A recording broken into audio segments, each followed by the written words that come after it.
Are you muted through your Yeah, headphones? if you're talking to us, then we can't hear you. Okay, cool. Oh, I muted my Hey. microphone. Yeah. Okay, cool. This is fine. I had a quick, casual cage match with Stream Elements real quick. Normal Sunday morning things. One. Yeah, I did absolutely. Thank you for the host, Crispy. Okay, so we're gonna get into it. Apologies for being late. Everything's on fire, but we are iconic. And fire is hot. That's a logical thought. So let's get into it. And we are all sexy. So true. Yeah. Yeah. Straight into the heart. Sarah, that's not a maybe. We know you said penis. Okay. Did I? Okay, so before we hop into the world, just going to reiterate some of the things we're doing today. So as you know, if you've been here from last episode, or if this is your first time here, hi, welcome in. This is Eclipse, a 5e D&D homebrew classic horror themed adventure benefiting the National Coalition Against Domestic Violence. We are raising money to help survivors in need. So far, we have raised $110, and we have goals to get to. Our overall community goal is $200, so that's very close. You already earned 2 of the incentives, so I will be playing Phasmophobia for the first time, hopefully with friends, so I don't die. And I will also be doing a behind the scenes on the making of Eclipse. How did I put this all together? How did I come up with the story? And answering any and all of your D&D questions.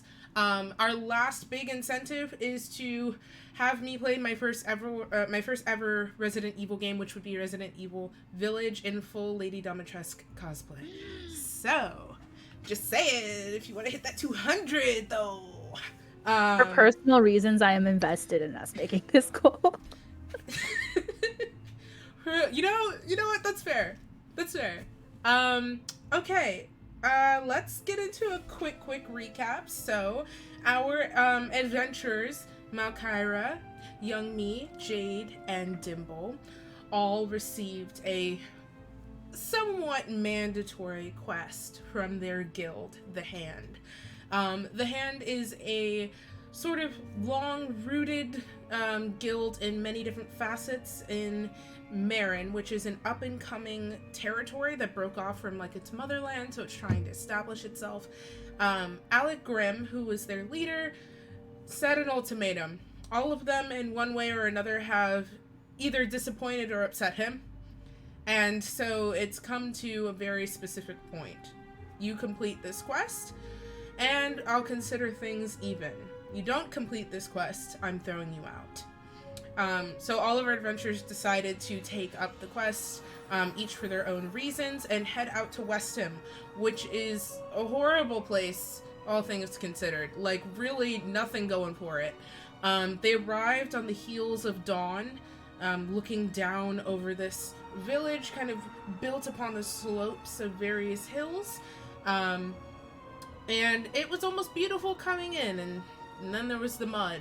But they got settled into the Cauldron, which is a sort of haphazard looking building along the main road, and met Hilda, the sort of proprietor of the establishment. Very unhinged woman, but she was there and offered a little bit of help and definitely some shelter. We also met Henry, a kind of youngish gentleman, tall, lanky, with darker sort of skin and curly blonde hair that's pulled back with a green ribbon, and he has a matching green fancy vest, and there's a lot about him that indicates wealth and privilege, but he seems to have a genuine desire to help. From Henry, we got more crucial information about what exactly was going on with Westham. People living here are claiming to see demons in the night. People are going missing. We've learned that Cam, who is the son of the bakers, Portia and Martinelli, Cam has gone missing. We've learned Fiona has gone missing, who is the granddaughter of the old seamstress, who lives out in the rest of the shopping quarter where the bakery is. We learned that Charlotte, the owner of the apothecary, has gone missing from her sister. We also learned that Yosef, who is he's like a farmhand who works with his wife to maintain a large swath of the farms here in Westham, has also gone missing. Our adventurers pulled on a few threads when investigating. Malcyra and Dimble paid a visit to the old seamstress to try and learn some more about perhaps Fiona and the village, and they did get some information. They learned that Fiona had a alchemy book that seems sort of advanced under her bed. They learned that the old seamstress has rancid vibes, and she hasn't really moved since Fiona has gone missing, which is a bit concerning. From her, they also learned that there used to be a family that lived in town of farmhands that were driven out and being accused of being vagabonds and just ne'er-do-wells. And that those people, after a reunion a little bit later with the rest of the party, those people had a connection, perhaps, to Charlotte's disappearance. They also visited the bakers, Portia and Martin, to get a little bit more information on Cam, had some bussin' pastries, and kind of got to see their room a little bit better. They all kind of sleep together in this one back room at the very back of the bakery, and Dimble noticed specifically some like artwork just above Cam's bed that might have led to some clues about where he went. Young Me and Jade went in a different direction. They went to the apothecary to speak to Violet, who is the sister of Charlotte, to see if there could be more information. You and Jade both picked up some potions, and Jade picked up some poison, and you also stole a couple things as well. Borrowed? I'm sorry, you borrowed indefinitely. You also, Young Me, did take, Violet had offered sweets as a sort of way to repay you. She said she didn't have much, and you took, I believe, just one piece. Am I right? I don't think I took anything. I did leave money for her, because I knew I was going to steal, but I was just like, I kind of feel bad. She's like, but I don't think I took candy. Maybe I miswrote. That's entirely possible. Lots going on up here. And, I could be wrong too. Malcyra has some candy. Malcyra, maybe you took from Malcyra. I know you had candy. And I did detect magic on the lollipop. Yeah. Okay. It came up nothing. That's what it was. I was like, somebody did something. Upstairs in the apothecary, Violet showed you her shared room with Charlotte, and you could see Charlotte's side of the room was in a bit of disarray. There were various writings strewn across her desk that started to get more frantic, and then all of a sudden changed to be an infernal. And Malcyra took a look at the text and was able to tell you all that the general gist of this. So there were repeating words of joy, freedom, and pain. I think yell at me if I got the words wrong. I'm pretty sure those are the ones. That's what I had written down. DM is organized, and they just kind of got they got more frantic as they went on, and just these crammed, nonsensical writings. So we are coming back to our adventurers at the Cauldron, having reunited after kind of splitting up to go look for clues. It is a little bit later in the afternoon. I would say probably around 2 o'clock right now. And you've all just been discussing what to do. Now, before we move forward, there's a bit of a disturbance in the force. You're sitting at one of the tables at the Cauldron, which is still rather empty. There are actually a few farmhands, you can tell by the smell, who have started to filter in here to like drink and kind of grab lunch. And they're sort of sitting together farther away from you and talking. You see just a few general townsfolk. You actually see the stable boy Dimble. You would recognize him. Young Me and Malcyra perhaps not. Samuel, the stable boy, also comes in and slides a little silver over the counter to Hilda, and she passes him a little plate of food. He goes and stands at the back to go eat. But as the door starts, like you start getting used to the door opening and closing as people slowly start to file in, the door kind of bursts open. And soaring through the open doorway is a bird, but not just any bird. In fact, this is like a bird skeleton. The skeleton of a raven, to be exact. And around its neck is a black bow with a little bell attached. And you hear a familiar jingling as this bird swoops down onto the table and lands and kind of shuffles the feathers. And in its beak is clutched a little scroll, which it drops directly in front of Jade.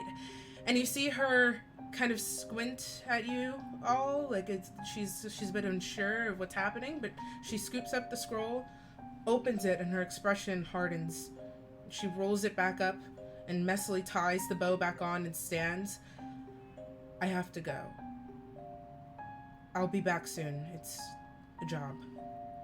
It's personal. And she starts to gather her things, and just before she leaves out the door, she says, remember to check in with Yusuf. I think something may be going on there. And you, as quickly as she came, and very, very quiet Jade is, but as quickly as she came, Jade disappears out of the cauldron. So it is the three of you for now. Henry is also here because Hilda dragged him downstairs. We were asking him a little bit more about how he got to know Grimm and his backstory. So this is where we are now. It's about 2 o'clock, and you're all together.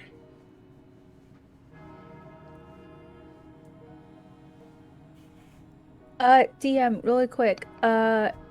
What direction is the castle? Is it in the direction of like the apothecary or the bakery or neither? Yes. It's in the direction of the apothecary.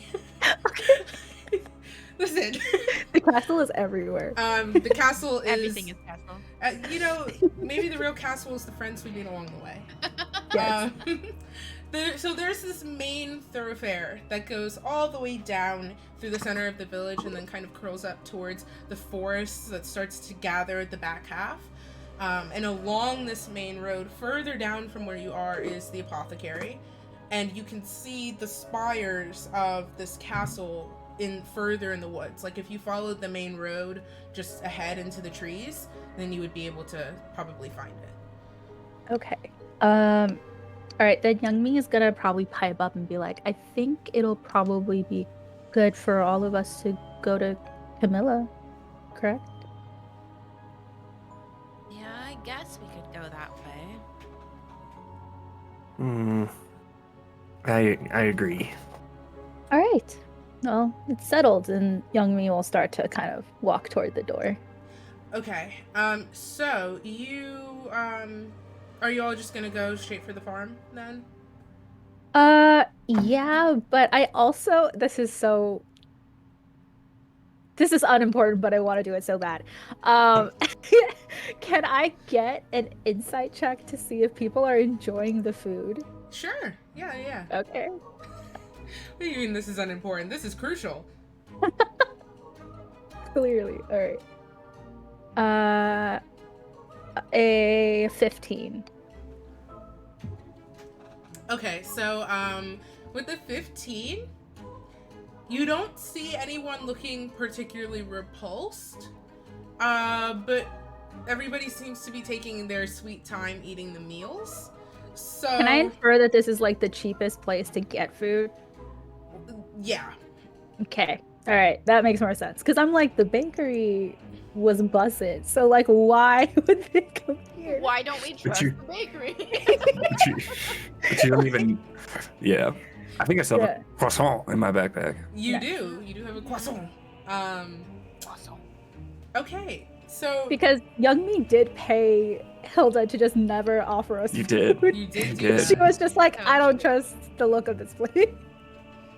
So, all right. You did do that, and your money is apparently going to use. Yeah. So, making our way down the main thoroughfare, there are... So, you pass quite a few buildings. So, there's this main stretch that's a little bit closer to kind of the mouth of the village, where the leaky cauldron, where did we go? The cauldron is located. Not Diagon Alley. Not this. Fuck turfs.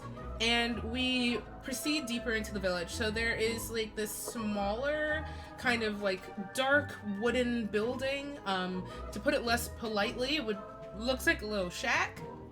Some of the windows are cracked out. It's just not doing too hot. Next door to that, a little ways down, is the apothecary, which you are familiar, young me, Malcyra, you see as well. And Dimble as well, because you're also here. And across the way from these two buildings are the fields. So you see just this stretching golden expanse of wheat, corn, carrots. You see some kind of like further down a little bit, some pumpkins. You see all the way through, like you'd have to walk through the fields, but you see like a small orchard that looks like apple trees. And everything looks gorgeous. And very well tended to. And you see farmhands out and about in the fields. Some are chatting, most are working. And there are a few small, like, almost like homes scattered among the fields that you can, in proximity to certain plots.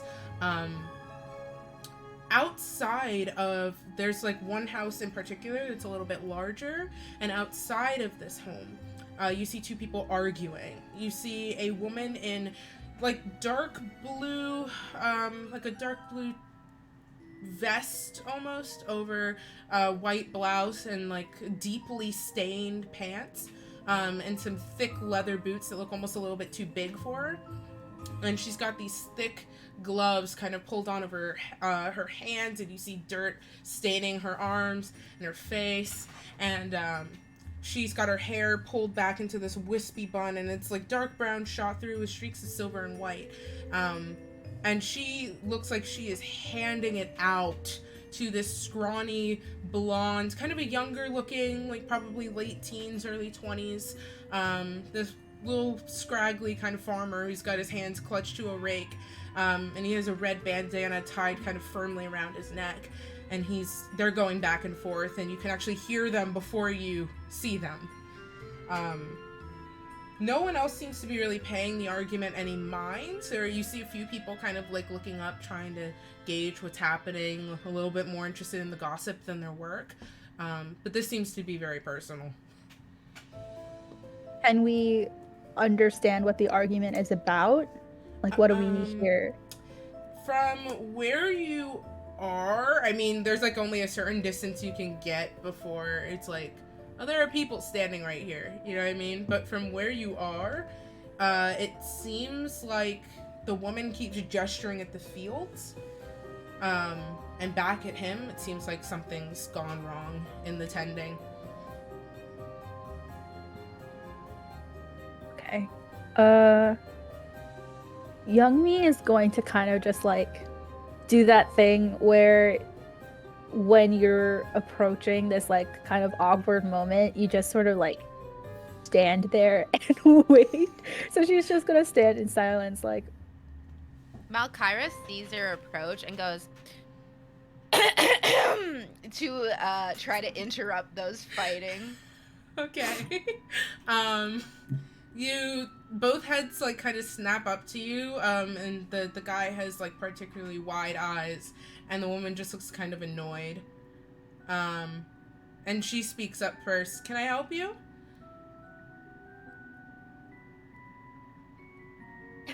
Malcyra kind of just... Yeah, go ahead. Dimble just looks up and says, are you Camilla? Yes. Do we have business? We're here to ask you some questions about Yusuf. You see her face kind of fall a little bit, and she fiddles with the hem of one of the gloves, and she looks up at the guy she'd been fighting with. She goes, Jesse, just get back out in the field. I'll talk to you later. Before she trudges up a little bit more respectful speaking distance to y'all. And as she gets closer, you catch a whiff of like a floral scent coming off of her. Like she has a nice perfume on. That kind of masks the smell of dirt that follows everybody else around. And she's really pretty. Mommy? Sorry. I mean, hi, I apologize for my abrasive nature. I am Camilla. Yes, Camilla Turner. Can I help you, fine folk? Yeah. So, what was that all about? Oh, Malcyra looks at her and just kind of like point. um, don't. Jamie is he's a good worker. He's a good kid, but sometimes he gets a little lazy and he doesn't want to take accountability for slacking off and making other people pick up his work.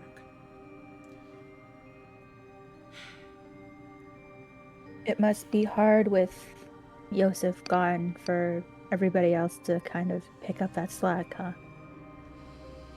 Yeah, he's he was the center of this place. He really was.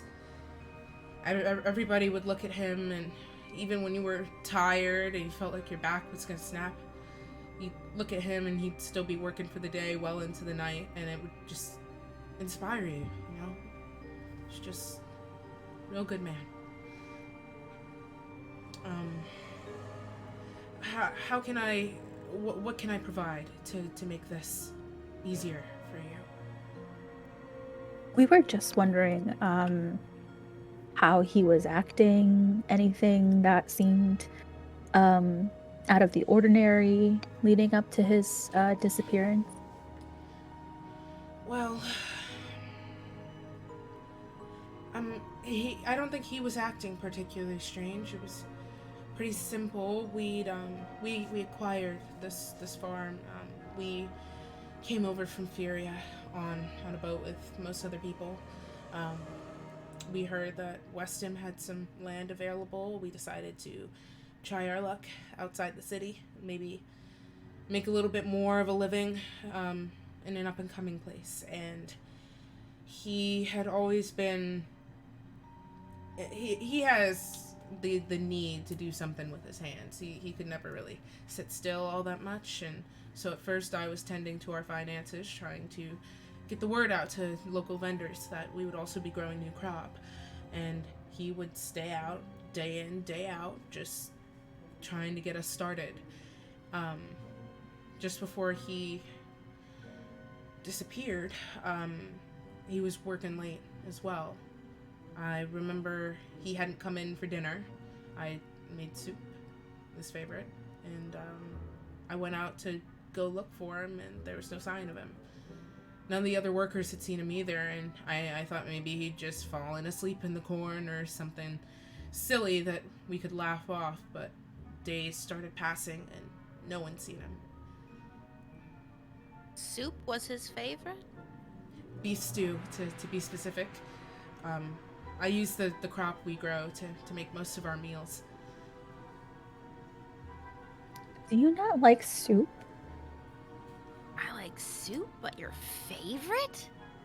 I mean, we don't quite have a wide variety of food options here that won't make you sick. Dimble looks over at Malcyra and says, "Let's stay on topic here." Bad soup? Not bad soup. Did he like candy? He did, yeah. I'm sure, like, positive he had a stash that I didn't know about. You said he was always out working. Did he ever happen to go to the apothecary for anything? A few weeks before he disappeared, he hurt himself something awful with one of the hose. And I remember he limped his way over to the apothecary like the stubborn bastard he is to get his hands on something to help him heal. But he came back just fine. You know, Charlotte's always taking good care of her clients, so I wasn't too worried. How far before he disappeared was this? Couple months. That's the most recent time I can think that he would have been there. I mean, yeah. We don't have much business there. That's not really our expertise. Well, Violet does make candy, right? She And does. so if he did have a secret stash, he might have gone to the apothecary more than normal, right? Unless there's another place that you could get candy. I could be wrong. No, that would make sense. I mean, Violet's good at what she does, so. All right. I always told him that, you know, we just had to be careful with what we were spending, so it's entirely possible he had his own thing going and he hid it from me. I wouldn't be too upset.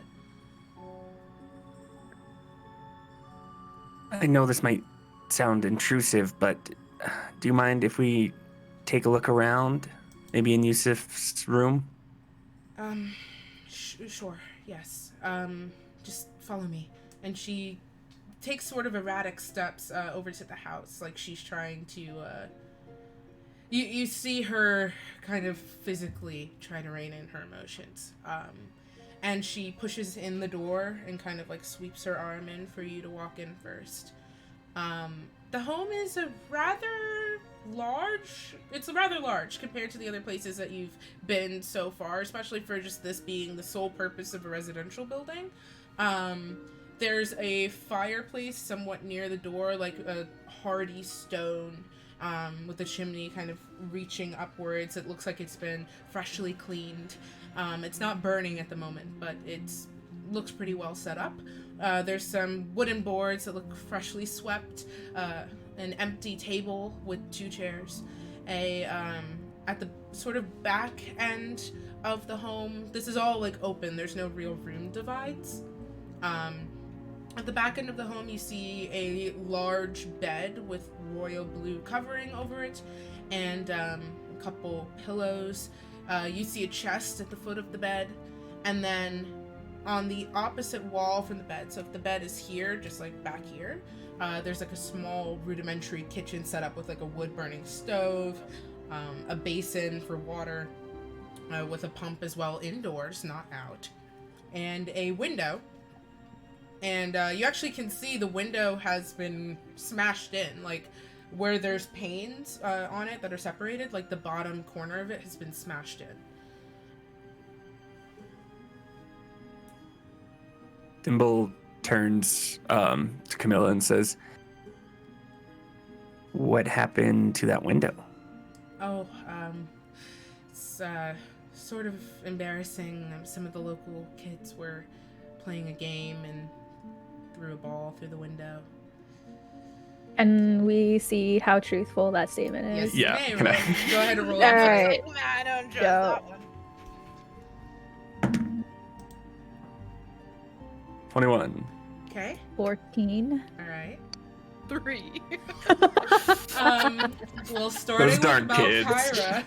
Well, Claire's just had empty vibes right now. Yep. I mean, Still stuck on the soup thing. You are at first you have the inkling that like maybe that's not true, but between you just being so just convicted about the soup thing and the fact that that's easier to believe about the kids, it's kind of like it gives you more time to think about the soup thing. Preoccupied over soup. She doesn't catch a lie. Young me, this definitely doesn't seem truthful, but you can't ascertain exactly what part of it might be the lie. You have a feeling it is something to do with the kid situation, but you're not sure how deep the lie goes. You have a feeling something's off. Dimble, she's most definitely not telling the truth about this. You get the sense that she just from her demeanor, she's covering something up. I just kind of look back up at her solemnly and say, "Camilla, we're trying to help you here. We're trying to figure out what's going on." And I give her a chance to like maybe tell the truth on her own. If I tell you, you're not going to believe me. Give me I've one seen moment some here. pretty crazy shit, so I promise that whatever you say, As long as it's the truth. I don't know what Dimble's gonna do. I want to No, know I what was- Dimble's doing. I was hoping that I had detect thoughts, but I don't. Oh, okay. Oh. More me just Do looking. I don't think so, but I could check. I don't. You don't. Okay. She sighs, and she looks over at the window for a long moment before her gaze drags back to you. Late in the night, Yosef's been missing a little under a month now. And late in the night, about a week ago, I saw him. I was laying in bed and I couldn't sleep. I mean, just the emptiness, the quiet. Not hearing him snoring like a bear next to me. It was hard. So I got up to just have a sip of water, maybe calm my nerves a little bit, and I looked out the window and he was just standing there, staring at me. And I ran outside to go see him, and he wasn't there. And I thought I was hallucinating. I mean, this has been driving me crazy. But when I went back inside, he was there again. And he tapped on the window, and it made me smile, because when we first met, that's how he got my attention. He climbed his way up 3 floors just to tap on my window to ask me if I wanted to go get a drink with him. But he just kept tapping and tapping until he smashed in the glass and grabbed my arm and tried to pull me through. And I just, whatever that was, it was wearing his face, but that wasn't my husband. I tried to tell some of the other townsfolk, hoping they sympathized, or maybe anybody else had seen some of the missing as well, and we could maybe get to the bottom of this, but everyone told me I was delirious, hallucinating, hysterical. I'm sorry. I just want to make sure I'm getting the details right. Was he actually wearing your husband's face? Like a mask? Or does it seem like it was just somebody pretending to be him? It looked exactly like him. Okay. Dimble kind of looks over at Youngmi with a scared look on his face, as if wondering why they would even have to ask that question. I just, like, the first thought in my head was like, oh god? Like he was wearing like a Michael Myers I know. I've been watching Bubble scenario. I've been like watching and playing too much DBD. I'm sorry. But Okay, also, this is I a just generous time. really needed to make wearing sure head of that if it was. husband. I needed to make sure. Can I ask our DM a question real quick, just to clarify some of my really not great laid out notes here? Yeah, absolutely. From last time, there was this Camilla and Yusuf were not the family that had moved here recently, right? There was another family that moved in recently, and that daughter was Amira. Amira, yeah. So that was a different. There's a different farm family. Like they're not. Yes. There's just a different family that had worked and owned their own area, these fields that had been driven out of town. It was not them. It was somebody else. You only know the Right, daughter's and- name. Yes. Okay. Perfect. That is what my notes did not betray me. I just wanted to make sure because it. Thank you. Of course.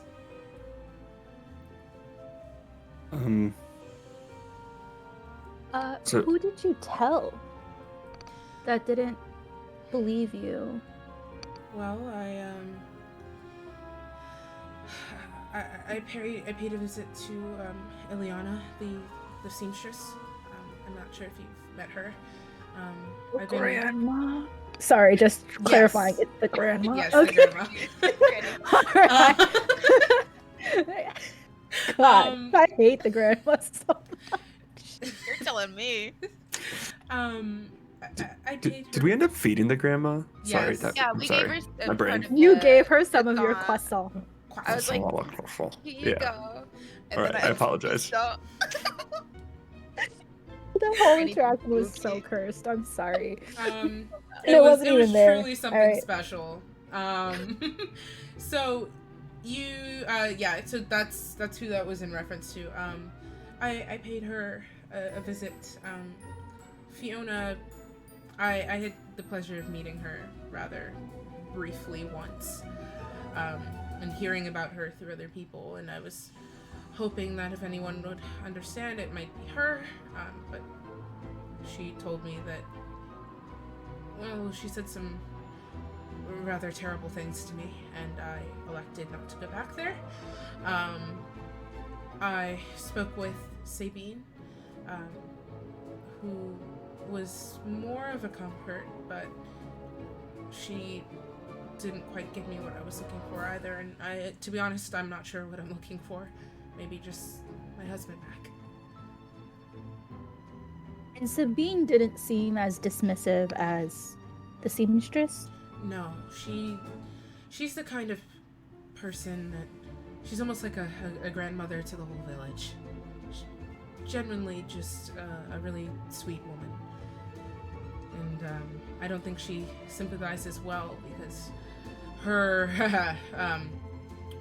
everyone knows about her husband and their divorce and all of the chaos that unfolded after that, but she understood in theory how I felt. How long ago did you go try to talk with Fiona? And what kinds of things did she say to you that made you not want to go back? It was, just so you know for your notes, Ileana made her not want to go back. That's Fiona's grandmother. Oh, you never knew her name until... Right. Okay, right. Thank you. Yeah. Yes. So I knew that too. So did you want to ask about the grandmother or about Fiona? I wanted to ask about the, she went to talk to the grandmother, right? Yes. Yes, I want to ask about the grandmother. Okay, so, so she kind of, crinkles her nose a little bit in disgust as she thinks back on it. Well, I went to go see her and sat up in her bedroom because she hasn't been moving much since Fiona disappeared. And,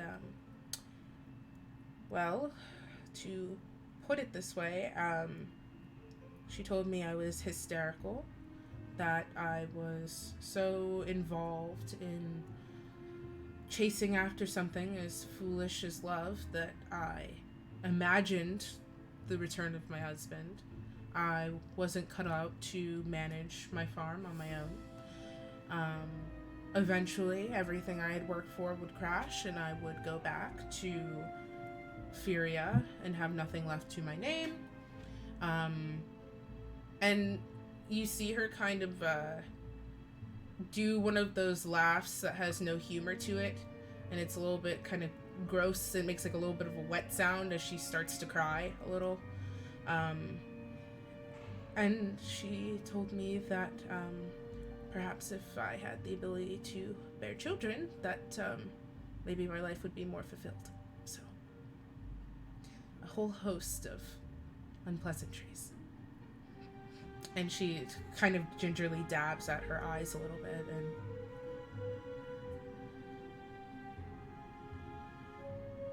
I would like to do another insight check. yeah, you may. Are you looking to see if she's being truthful? Yeah, I just want to see, like, yeah, I know she's crying and this might seem fucked up, but it's No, just... I understand. I think An it's 18? Right. Okay. It does seem like she's being honest in what she's saying. Mm-hmm. Okay. Dang. Grandma got issues. Yeah, grandma a little aggressive. So she was, like, coherent when you were talking to her. Yes, she was. When did she start to kind of lose it? Do you know? She started off pretty calm in the conversation, I would say, and then she just started ranting at me, and I decided to leave. And she knew that Wait, correct me if I'm wrong, DM. Mm-hmm. When they went to talk, do we know if it was before or after Fiona had disappeared? This would be post Fiona. Post Fiona, okay.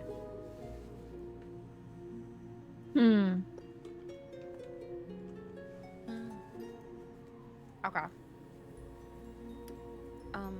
Did she ever mention anything about Fiona coming back, or that she was just waiting for her and she was gonna be back in no time, or Oddly enough, anything like that? no. I know she'd been aching something awful, losing Fiona. I mean, their bond was really something to marvel at, but this time, no. She didn't say anything of the like.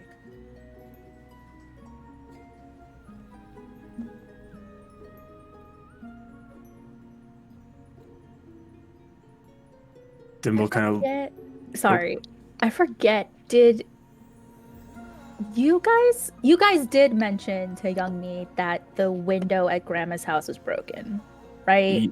Yeah, I would have relayed all that information to you. All Like the right, window. cool. Well, I was just like, I don't know if I can Window. like ask this question. This is gonna be metagaming. But Young Me's just like, did you notice if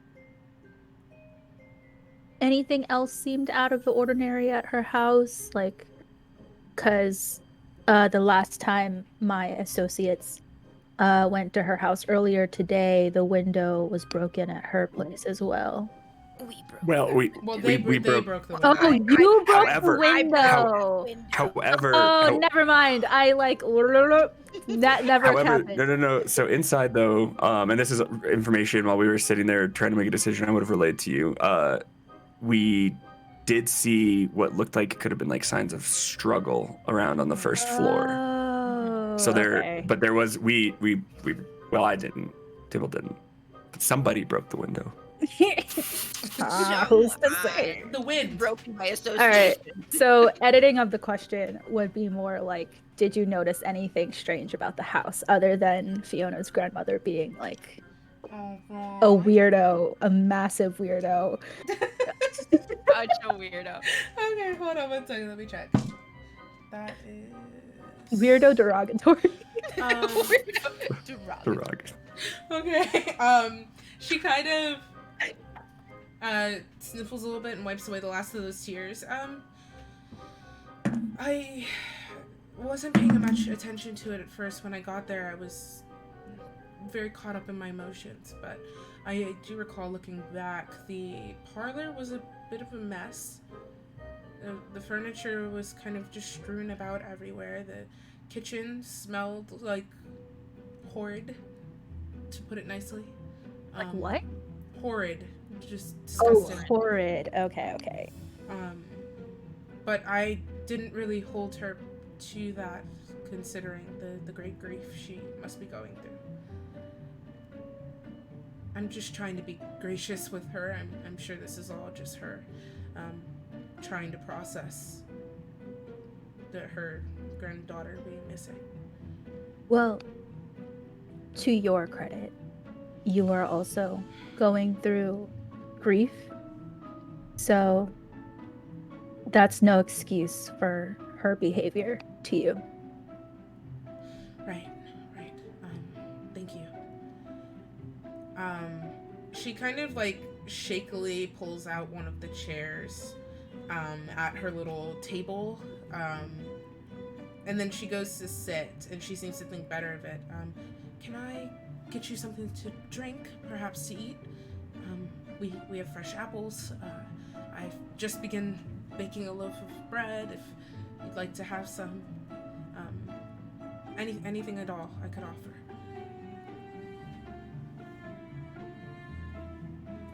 Where are the apples? Are they like? Is there any just food like already out in the kitchen? You don't see anything like visible right now, but she's offering. Okay, then instead of just stealing an apple, Young Me will be like, yes, an apple would be lovely, thank you. Right. And she goes over to the little kitchen area. She opens one of the cabinets, and you see her kind of rustle around in there, and then she pulls out an apple, And she holds it out to you, young me. Anyone else? I also I'm have gonna some take a cheese. look around. And Malcyra just starts wandering the house and looking through. I think she's probably gonna go towards the chest that was in the room. Okay. So we'll get to you in a second. Dimble, what you doing? Dimble looks up and says, I would love an apple, but I would like to take a look at the bedroom. I can. Both things are possible. And she Thank you. passes you an apple as well. And then she shuts the creaky kind of cabinet and just sort of hovers over by the kitchen, watching you guys kind of just walk around and rifle through and stuff. Okay, so Dimble, are you just looking at the bedroom, like the room in general, or are you looking at anything specific? Because you see Malcyra heading for the chest.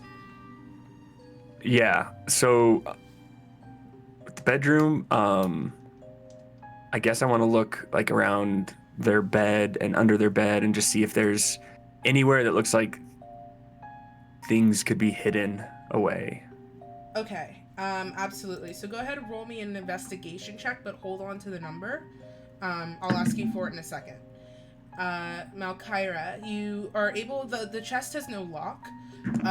It just looks like a simple, it's pretty big. It's like a reasonable size for like a trunk of personal items, with no lock, and just looks kind of worn.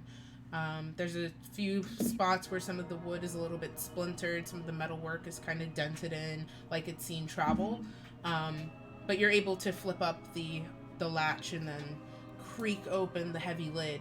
And inside, you see a number of things. You see a small knitted blanket of what looks like soft, like wool that's been dyed in green and white. And there's a little ducks embroidered along the bottom edge. It is a child-sized blanket. You see underneath that, there are just various papers that look like the deeds to the farm and like other business-related documents as well. You see, there is a small, like what looks like a jewelry box. It's a very small one. But you see like the ornate kind of decoration on the top a little bit. And that's kind of hidden beneath everything. You see, there are a couple books that have bookmarks stuck in them. One on farming technique, the other looks like a romance novel. There is also a book that looks like a photo album. Oddly enough. Okay. I think that she'll probably start looking through. Well, first I think she'd open the jewelry box if possible. Yes. There. You open it up and it looks like it's one of those ones that has the little like dancer thingy in it. But it doesn't go automatically when you open it. Like it just doesn't move, almost like it's broken. But it's there's two people in a waltz, a woman wearing a white dress and a man in like a blue tunic, and they're on a little spring that's not moving. On the inside you see a couple of like rings and a thin silver chain with a blue gem at the end of it. Do I notice any, does it look special? Like, does the blue gem look special, or is it just kind of like... You can roll me Arcana. Sure. That's a beautiful -1 that it has there. Oh, and I got a nat 20! Nice. The one. Wow. Let's go. That must be nice. So, I thought she's gonna be like, no, it's just a blue stone.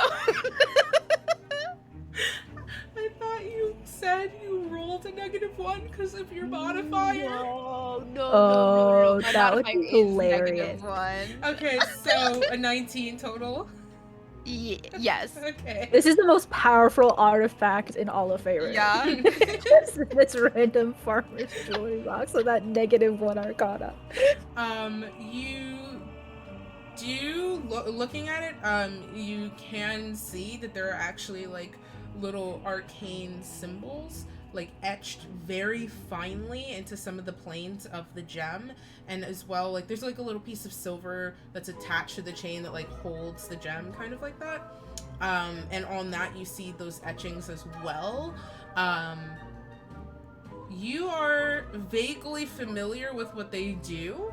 You get an idea that this is something like protection oriented, but you don't quite have the tools to get more specifics at the moment. Okay. Yeah. I think she would kind of keep that in hand, not like pocket or anything, but kind of like keep it out and then look at the photo album. Okay, so a thing about this universe is that photographs do exist, but they are not widely available, especially in poorer communities. Photograph technology, rather than developing how we're aware of it, how it developed, it started more in magical origins of capturing the literal essence of a moment and transcribing it to paper, before people without talents and skills of magic decided to try and imitate the process as well, and they're still in the process of developing those things. So we don't have the traditional apparatus of the camera quite yet, but photos exist. And flipping through this book, you see little scraps of parchment with almost like ink-like outlines. They're pretty detailed, but there's no color to the photos.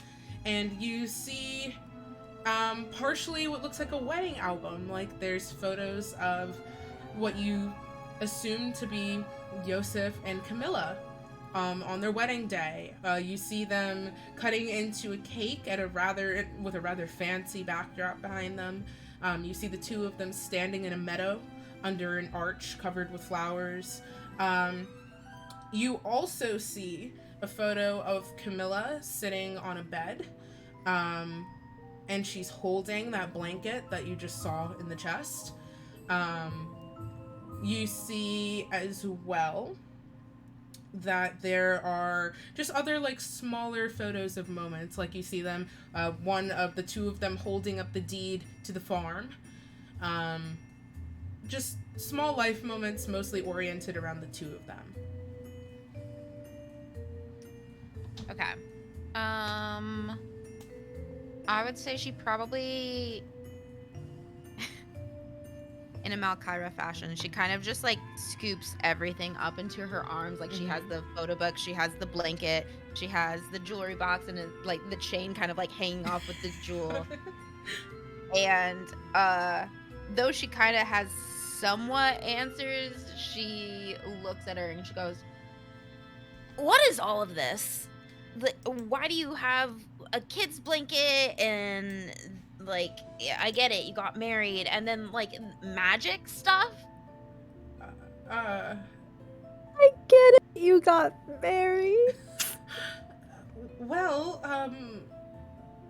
because it's where I store my personal belongings. Yeah, what are you protecting from? What do you mean? Well, I don't know a lot, but I know that the symbols and everything, it's like protection. Oh. Wow. That necklace was given to me, by Yosef when we first started being together, started courting, and he had said something cheesy about always being able to protect me as long as I wore it, but I thought he was bluffing. I mean, he had nothing to his name at the time that we first got together. I didn't really take it that seriously. I thought it was more of a sentimental note. That's my jewelry box. And also my wedding album. And she looks at the blanket and you see her expression fall a little bit, and she goes, and that is something else entirely. I don't quite think you're going to find what you're looking for in that chest. Yeah. Malcyra kind of just like looks at everything and mutters under her breath, "Guess he probably should have kept the protection thing, huh?" Oh my god. She does not hear you because she had turned away. Wow, sentences that almost kill me. Okay, so are you still rifling? Or I think I'm probably gonna like basically take the handful of stuff and put it back, not nicely or anything, just kind of like let it all go into the chest. Okay. And then Dimble's looking for stuff, so she's probably gonna go to young me and just kind of like list everything she saw. Okay. Just So Youngmi, I don't know. you get your information then, and we'll go over to Dimble while you two are talking. So what was that investigation? It was a 15. Okay. Okay, that's fine. not bad. That's not You started Yep, I have that a like you plus got 12. I have a plus 12 on investigation. Oh. Oh I my got god! Well then, okay, you've definitely You looked. already have to change your d20. I rolled Right? it twice after that just for fun, and I rolled a 14 and a 16. So, like, I know it works. It's just not when it Really matters. just rude as hell. That is so Wow. funny. Your d20 got sass. Yeah. You've definitely taken closer looks at crime scenes and scenes of interest. This is not the closest look you've taken, but thankfully your many years on the job and your many years in the field mean that you're conditioned to look for greater detail, even in cursory glances.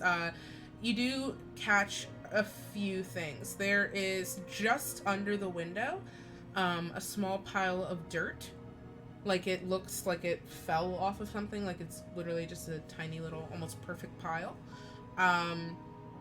You do also see there is a little bit of like plant matter under the window as well. Like it looks like leaves next to this little dirt pile. Under the bed, you don't really see anything. There's just the floor. You also see on Yosef's side of the bed that there is some like dirt streaks on the pillow that are very faint, but you just catch them.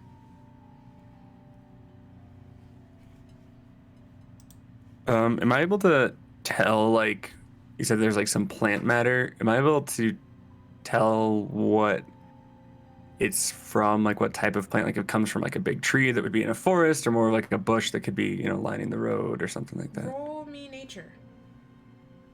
Come on. 14. Nice. Okay, so thankfully this is one of the it's a bit easier to identify this particular plant just by looking at it. Even though it's just a small piece, you have the very strong feeling that this is a bit of a corn husk. All right. And then you said the pile of dirt is like it fell off of something.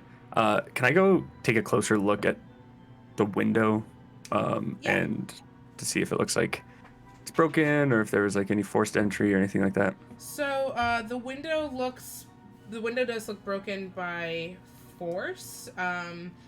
Just from thine keen eyes, it does look like it was broken with force, and probably inwards, just judging from the way the break is.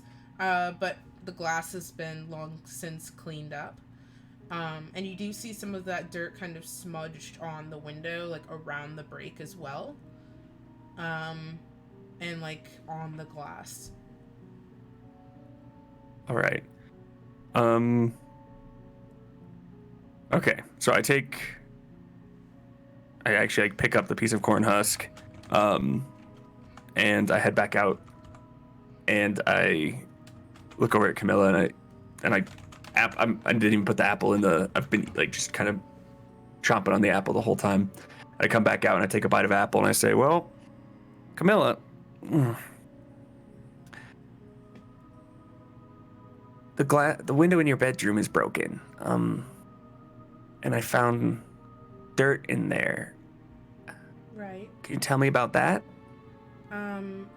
Remember when she described seeing Yosef outside the window? It's the same window. There's just the one. Yeah. Understood. So that was okay. Got it. Just wanted you can still ask her about it, but just so you it's the same window.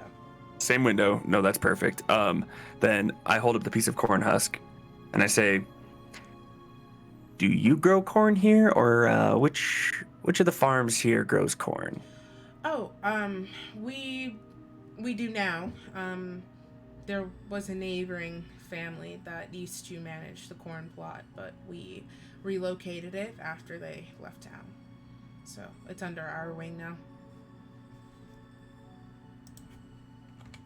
And who was this other family that left town?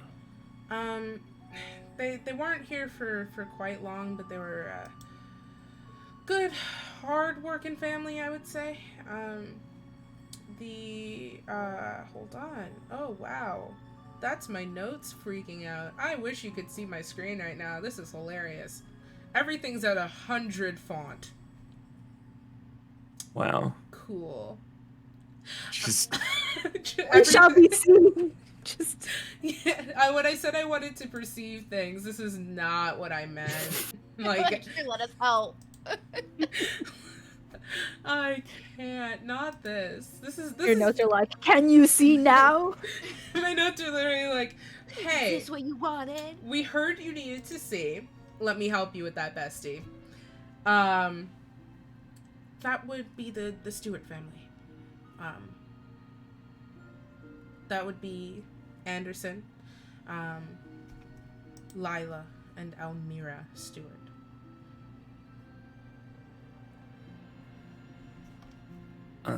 Yes, we've heard about Amira before. We heard that they were newer to town, much like yourselves, and they got ran out. It was some really nasty business, in all honesty.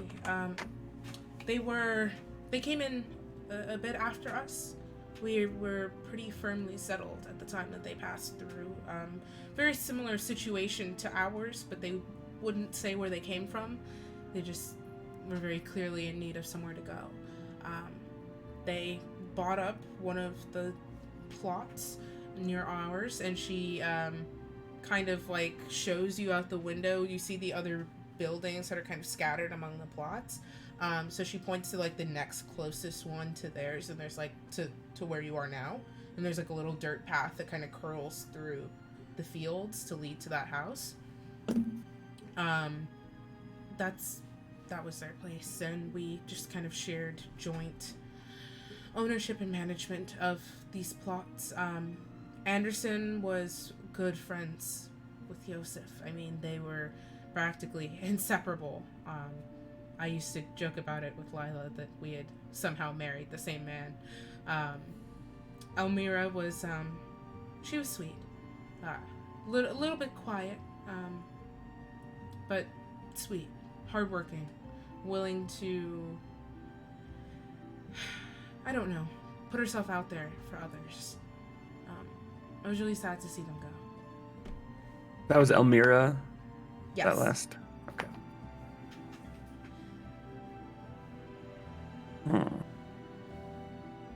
Living in this town kind of forces you to have tougher skin, but the way they were treated was just... I don't think anybody could have tough skin about that. Are there any other What? details about them, like how they were treated, or Yeah, since I was you gonna seem to ask be what happened to them as well. Well, and no, I don't know all of the details because I don't know exactly where they came from, but they came into town. They set up shop in their own area of the farm, which they had rightfully purchased, and rumors started going about that Anderson and Lila were not natural. That they were. Something was wrong with them. They were dirty. And at first I thought it was because they were outsiders and this village just have a hard time processing change. But it was just vitriol. And then they started to take it out solely on the poor girl. And I still don't quite understand why. But I just remember that one night, Yosef and I woke up to torchlight outside our window, and we looked over, and there was a mob outside the door.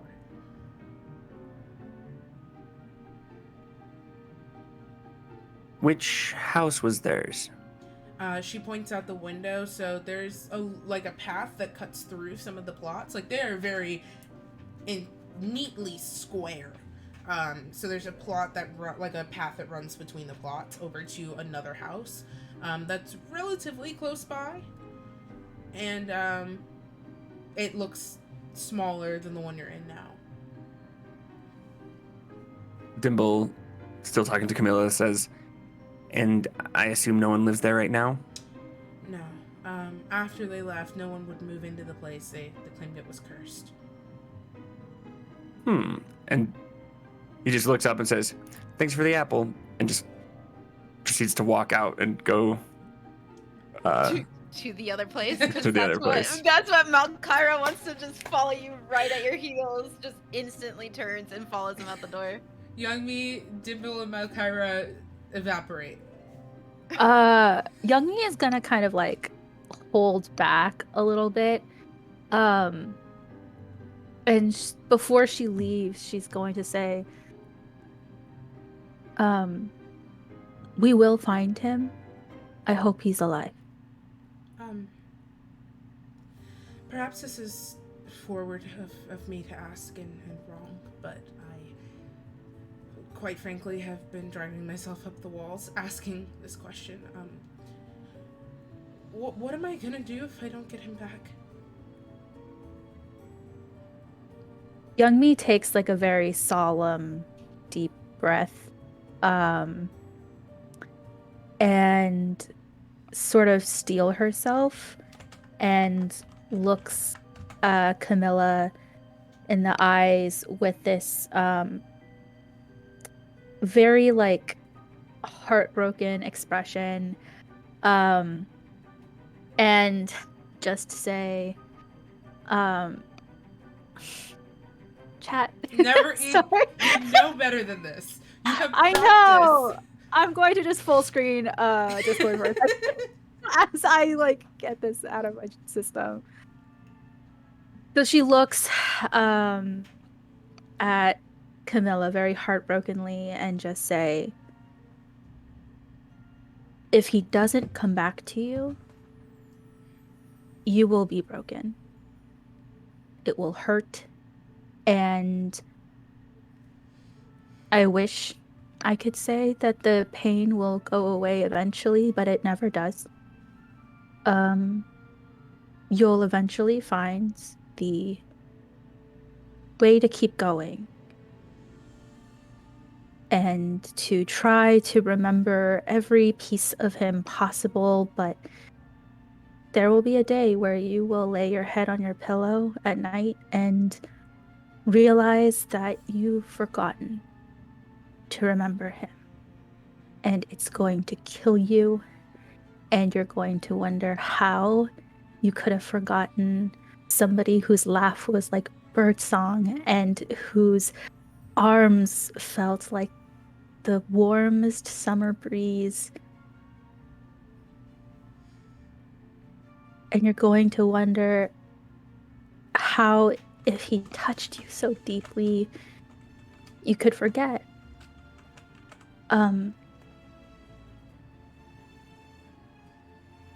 And you're gonna hate yourself for it. But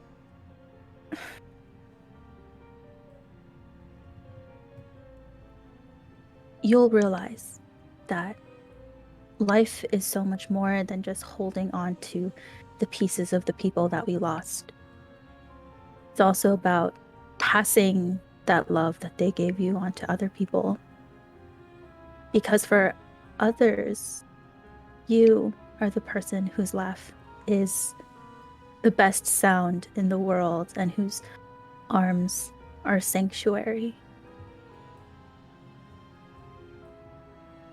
And with that fervor, you'll be able to move on. Because time is cruel. It does not stop for us to grieve and to move on. But the morning will come.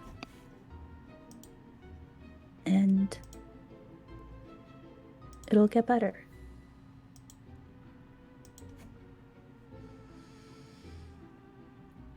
Thank you.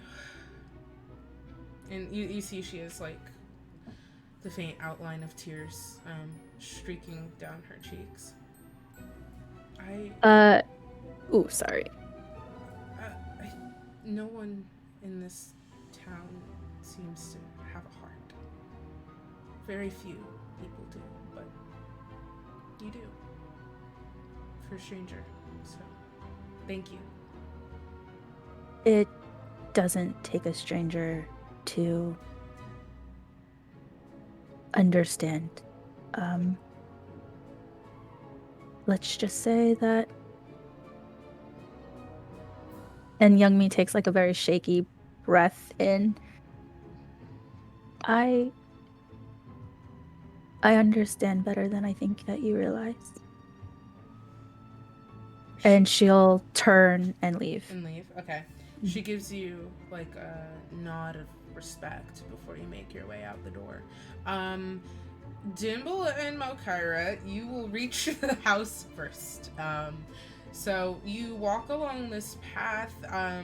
There's a lot happening out in these fields. There's quite a few farm hands. Like I said, some are chatting, some are working. You hear a few of them like singing while they work. Like the vibe is pretty great for how miserable this town is. And so there's like on this path, kind of a little bit into the field, but relatively close to both houses. There's like one large, like thick oak tree, thick.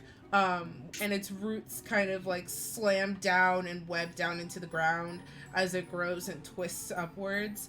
And it's like they kind of arrange the plot around it. So there's like a weird circle in the middle of like these two expansive fields. Sarah, why must you subject me to violence? You just continuously subject me to violence. So there's this tree, and you see like a few of the farm hands, like there are some like napping under the expanses of the branches. Yeah, so you're walking down this path, and the wind is kind of like faintly rustling some of the corn and the wheat. It's pretty nice out. And you make your way to this other house, and it is kind of the polar opposite of Camilla's house, where her house was at least somewhat warm and seemed sort of lived in. This place was a shell. This place is the remnant of history. There are burnt sections of the ceiling and the walls. All of the glass is either melted, punched in, or just shattered entirely, and the windows are open with just sort of jagged corners. The door hangs kind of solemnly off of only one hinge, and it's already just it's shut, but it's not doing much. It just looks like the place is in a wreck. There looks to be like there was a little flower bed outside, and most of the flowers have already just wilted and kind of decayed down into the ground, but there are a few like new sprouts beginning to make their way up through the dirt here.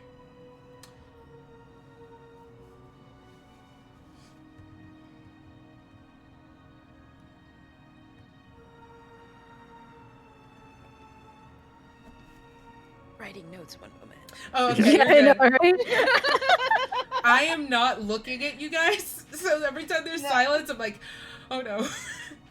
No, if I try to speak and write at the same time, something will Tell turn you what out to I'm be a writing, or I'll mess. write what I'm saying. Yeah. That I completely understand. It's just the fear of me looking at my notes like, Yeah. they'll come back. Are they gone? We just all walked out at the same time. Oh no. I would say Malcyra sees the door that's just like hanging on. And for some reason, I would like to apologize beforehand. I'm so Oh sorry my I made this God. character. She walks up to the door and just like kicks it. Go for it. Okay. You're not even gonna Nice. need to roll for that, honestly. Perfect. Boom! The door snaps off of the remaining hinge, slams down on the ground, and it sends a cloud of dust whoosh, up into the air. And you kind of like cough as like loose dirt and dust spirals up into your nose Please and tell eyes. me this is when Young Me like just enters, just like Young Me, what the fuck? You're walking up to the house and you just see a cloud of dust kind of out the door as Malcyra kicks it in. Malcyra's like covered in dust now because it just like kicks in the door. Young Me is like, this is why I work alone. Not like that's her thought process, that she just like catches up to that. So when the door was kicked in, like nothing like moved or anything, it was just all dust, right? No, like you saw like maybe like a rat or two, but not Okay. anything like. Not like anything spooked or No. just no. Okay. Oh, this is feeling like the old lady's house. I agree. And Dimble starts looking around, specifically because it's so like dusty and old, to see if maybe there's anyone that has been in there at least semi recently. Sure. Okay, so Good go ahead thinking, and good roll thinking. me investigation and hold on to it for a second. So inside the house, there's not much. The inside looks about in the same state as the outside. There's some smashed furniture. There is like sections of the floor are either charred or just destroyed or being consumed by like some of the plants starting to grow up through it. There are, now you can see like, because you're inside it's a little bit dimmer, you can see like small sections of wall where sunlight like that are missing, where sunlight's kind of beaming in, and just dust motes like kind of spiraling through the air. There is a bed here, but it's been mostly consumed by flame. Like the bed frame is mostly what's remaining. The mattress looks all but gone. There is a smaller bed near this one that looks more like a twin size bed that has been, the mattress is intact, but it's been like intact as in it's there, but it's been shredded. So there's like straw spilling out of this onto the ground. What's that investigation? 18. Okay, you see footprints in the straw, like where the straw has been disturbed by boot prints. And you actually do see a few of these boot prints leading from, there's like where the window is, that's been sort of, there's a window, another window that's been like completely just decimated, so it's just open. You see footprints leading from that have disturbed some of the straw by this bed, and leading further into the house, but you lose the trail. Okay, so Dimble's just gonna kind of put his head down and follow the trail. Okay. Getting a little bit closer, you do see there is like a section of floorboard where they stop, these boot prints.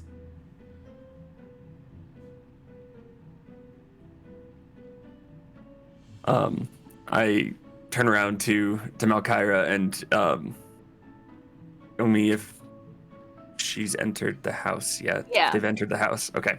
And I say, well, I found something interesting over here. Come take a look at this. So you see what he's pointing out to you. And I kind of like point along the, like from the window all the way so they can see like the whole trail. And then I just tap with my foot on the floorboard in front of me that seems to where the boot prints stop. It sounds hollow, bestie. Ooh. I Dimble just kind of bends over and tries to see if there's a way to like lift it up. Okay. Can you roll me a strength check, please? I can sure try. Do this. This one I'm gonna roll a 20 and Yeah. have the best Yeah. roll of the game. Mm. 11. Okay. You see Dimble like kind of bend down, and the floorboards are like not well made. So you see him get his hands between like a gap in the floorboards, like near where he's pointed this out to you, and start pulling. And one of the floorboards does give a little bit, but Dimble, you're pulling and your fingers slip. Not only have you earned a splinter, you fall on your ass. You're probably so embarrassed right now. And if you're not, you should be. Oh my god. Uh, can I try to mage hand the little splinter out of his finger? Is that possible? Roll me sleight of hand. Okay. Do you cast? Can I see your mage hand? No, it's invisible. I got a 26 for that sleight of hand. Dimble, there is a sharp pain in the finger where you just got the splinter. And you look as like a long piece of wood is removed from your finger and hovers in the air for a second. What are you doing with it? Are you just dropping it?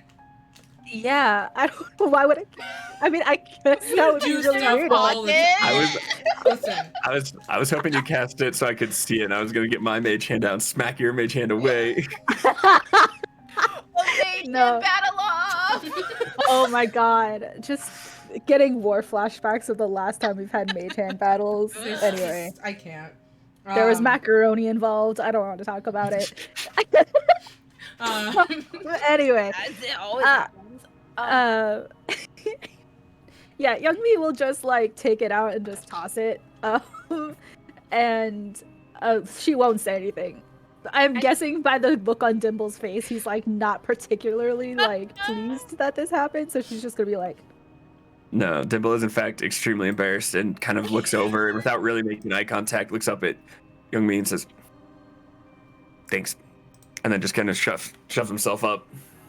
I'd say Malcyra, while they're doing this, kind of like ignores all of it. She kind of made a laugh when Dimple like fell backwards, and then grabs the plank as well as she can with both of her hands, and kind of like adjust her feet and try to get like nice leverage on it and pull up. Okay, go ahead and roll me strength with advantage.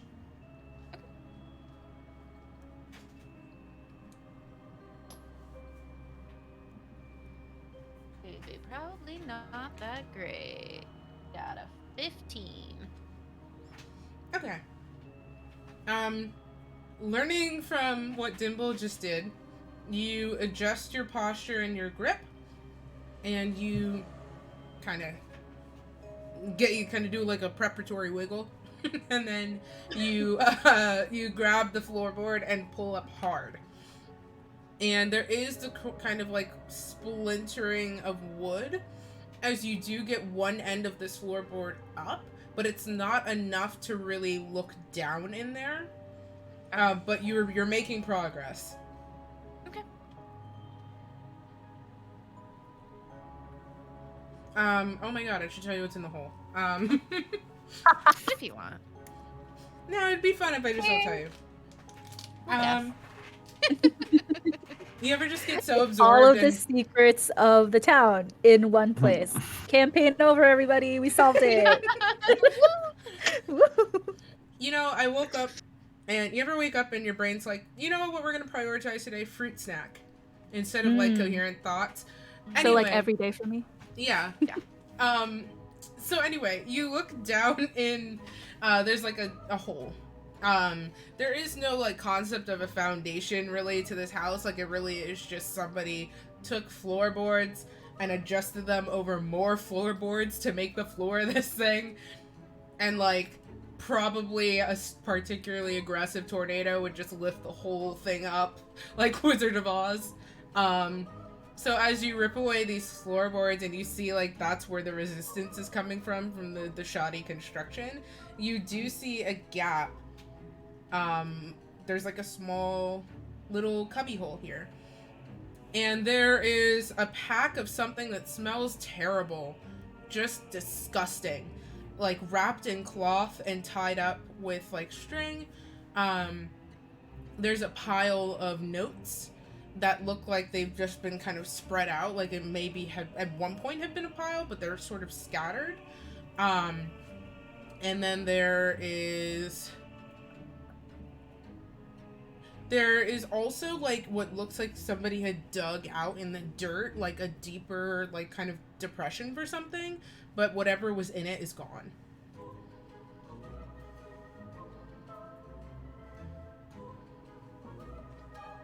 So Dimble will a little cheekily cast Mage Hand as well and try to grab the bag of whatever smells terrible. Probably smart. And, Not to actually touch it. All right. Yeah, you grab it and you start pulling it through the gap. And it takes a little bit of like pulling, but it does pop free. And you just have this bag and it smells really bad. Is there like a distinct bad smell? Definitely some like organic matter of some kind. Yikes. Love it. Young me will also cast the Mage Hand to pick up like as a couple of the papers and sort of like fan them out in front of her. Okay. They are uncommon. Nice. And you recognize the handwriting. This is the same handwriting as that letter that you found at the apothecary. Okay, cool. So Elmira wrote it. These. Oh wait, do I know that? Hold on, wait. I don't think you do. I don't think that's a fact that was ever said. I think that's a hunch. Yeah, maybe I just thought that, and then I was just like, that's true. I mean, I could be wrong. You could have learned things, but I'm pretty sure that's a hunch. You do recognize his handwriting as matching that letter that you found. These papers seem to be like record of like very similar to the records that you found at the apothecary, but just not in the same handwriting. Records of something. And it seems to, like they're all not formal as the other ones were. These are more like I statements, talking about something that has happened to this person over a span of days, describing pain levels, and you see most distinctly a rating system for control. Wait, sorry. So this is a different handwriting than the one from the letter. It's the same handwriting as the one from the letter. Because remember, you found like all of them are the same. Remember you found records from Charlotte specifically, like those were hers. But you also found this letter with no owner. That wasn't from Charlotte, right? So it's the same handwriting as the letter, just similar to the writings that Charlotte had. And they're writing like. In terms of content. And some of the notes are describing like the author being like, this is what's been happening to me, this is how much control I have, and that's it? Yeah, control and pain level, and it seems like to be over a span of days.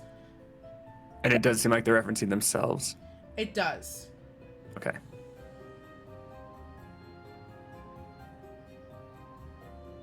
Am I able to piece together anything from the notes found at Charlotte's place, and these notes, like, is there any like crossover or things that tie together? Yeah, I think there would be. Can you go ahead and roll me Arcana? Oh, all right, that fell out of my thing. Math 19. Good math. You can piece together between what you saw before and what you're seeing before you. You are almost certain that these are describing the transformations of a lycanthrope.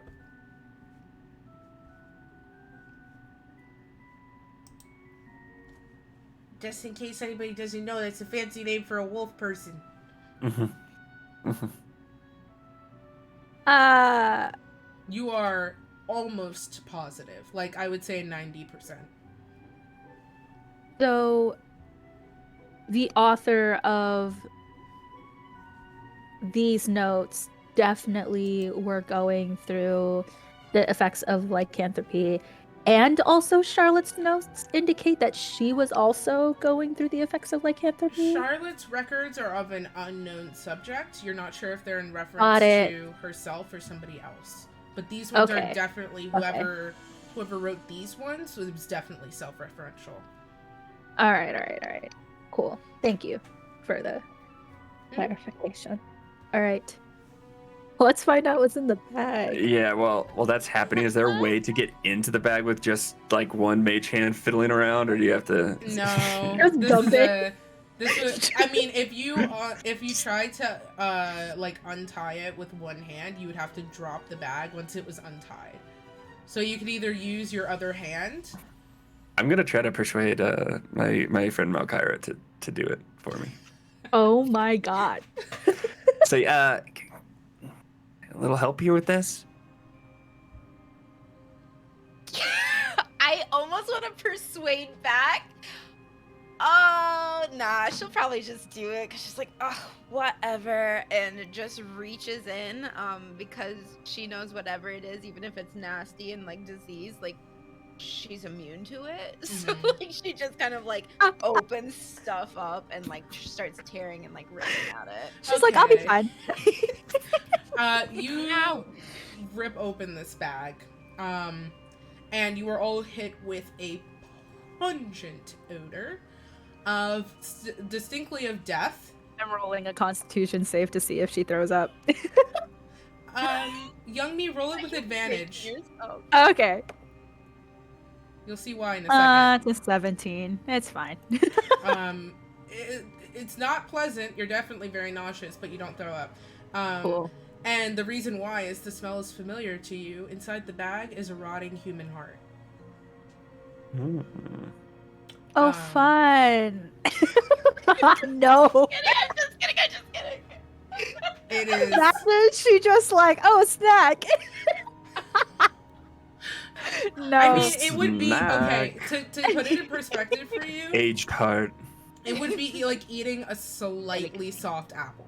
So Ew, why would we want to know that? because it's rotting, you're like a snack. Like no, we like our food fresh.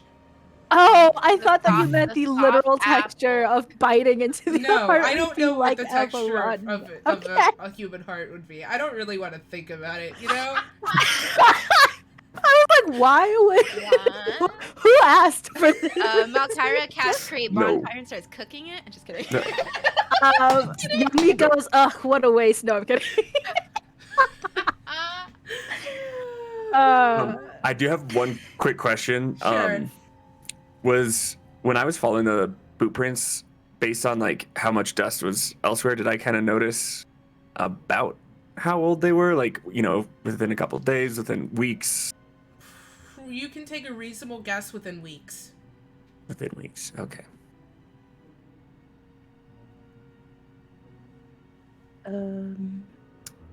Okay, we have a heart. Let's see. Well, this wasn't the candy I was expecting to find. Oh, Mm. oh. I don't even know how That to would also continue. mean that someone was here recently. Oh yeah, like how When we old were is this told. heart? There's Roll me Like how medicine. far rotten is this heart? Roll me medicine. Hold on.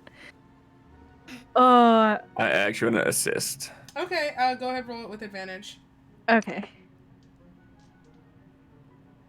And then you'll both get the Where information. is anything? Oh, okay. 16. Okay. Thank you for the assist, because I rolled a nat one. You definitely know it is old. In fact, it's kind of perplexing because the way that it's decaying suggests like months old, but it's kind of too fresh to be months old. Like it's like it looks like that, but it also looks like it's being almost held at that threshold. Can I tell if it's like based on like the fact that it was wrapped in a bag and put under floorboards, like that kind of helped preserve it, or is it being preserved by magic? Putting things in a bag, unless it's a Ziploc, which if Ziploc wants to sponsor me, I don't know. putting things in a bag Sponsored by genuinely. Ziploc. I mean, I'll take a Ziploc plug, but generally putting things in bags. The fact that it's in frame on Discord right now is hilarious. Your container is Ziploc, anyway.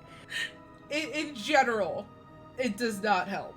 It does not make things stop decaying.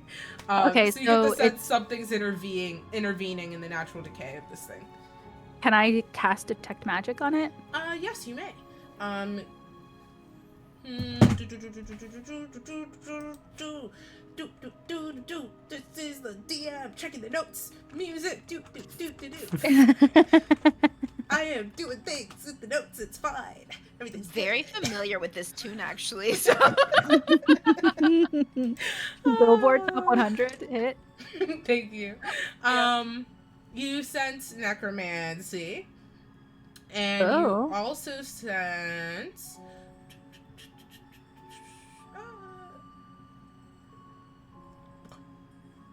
transmutation.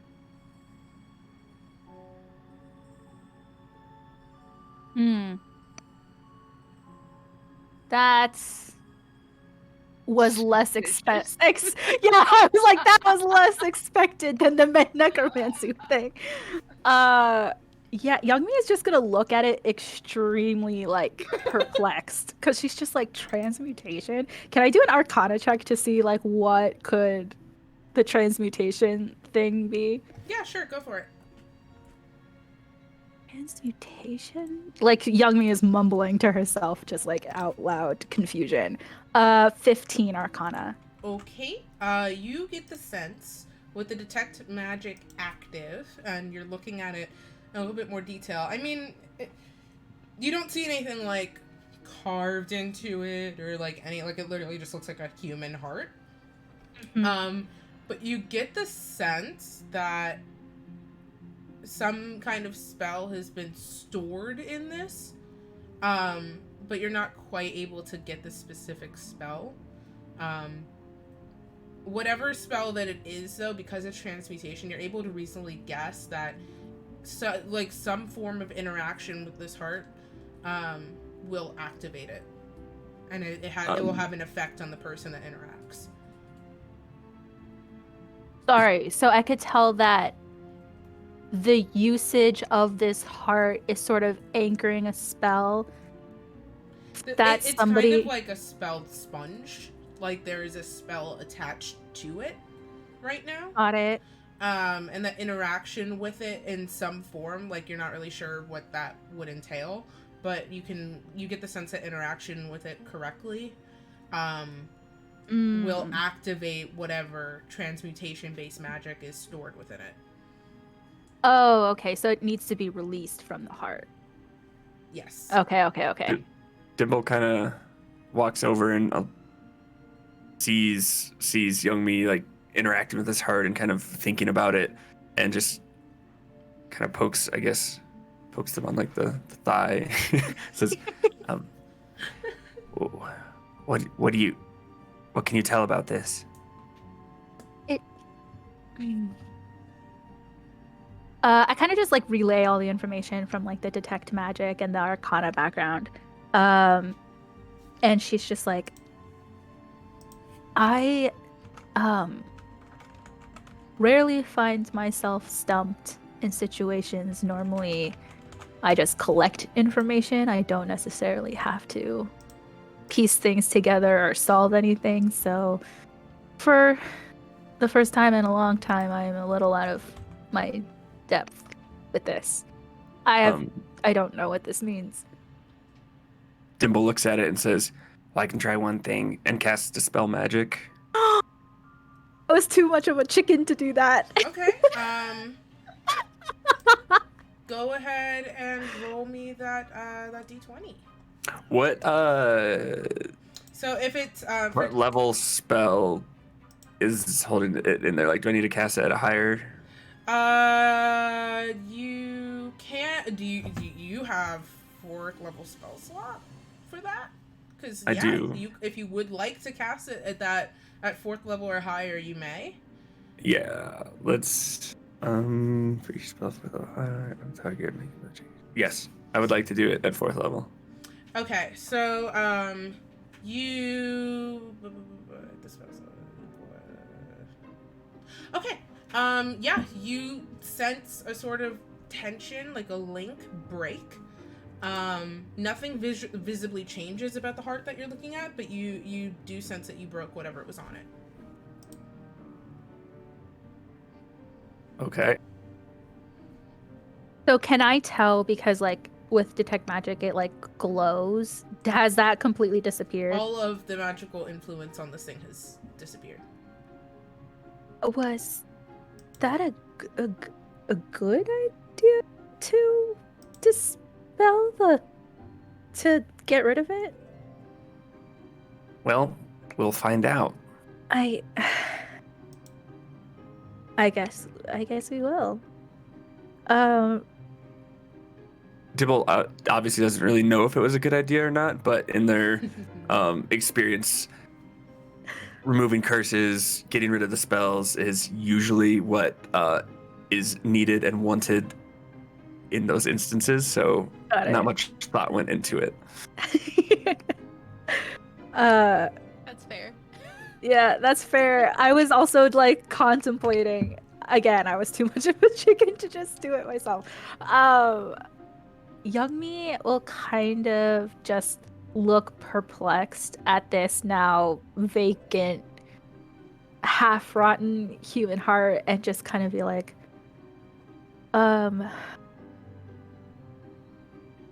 well, oh, right. I looked at the notes. It seems like whoever wrote them, whether that was, well, she looks to the shredded mattress and is like, I'm guessing it was Elmira? Almira. Okay, Elmira. She's like, I'm guessing it was Elmira, but they were documenting their transformation process because they were a werewolf. So, I guess we found out one part of this mystery. Seems. Oh. Sorry, I'm not necessarily to take away from this conversation, but Malcyra, like, noticing that you changed something is, like, much more alert, because if someone's hidden something, it feels like they would be aware that it's there and maybe are trying to protect it somehow. So she's kind of more alert and watching around and looking to see if anything in the house is changing. Do me a perception check. Okay. Ooh.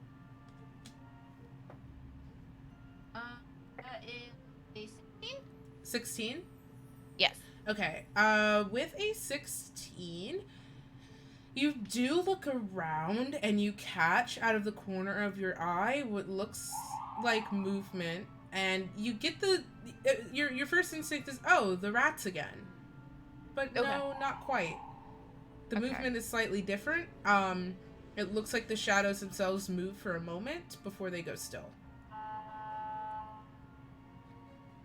Okay, but like, not concerned because I think it's like rat stuff, right? Yes. Okay, so I'll just keep an eye out. Y'all keep your conversation going, but So yeah, I look over to young me and I say, what I do think is whatever was using this heart might want it back, and I think we should keep it with us.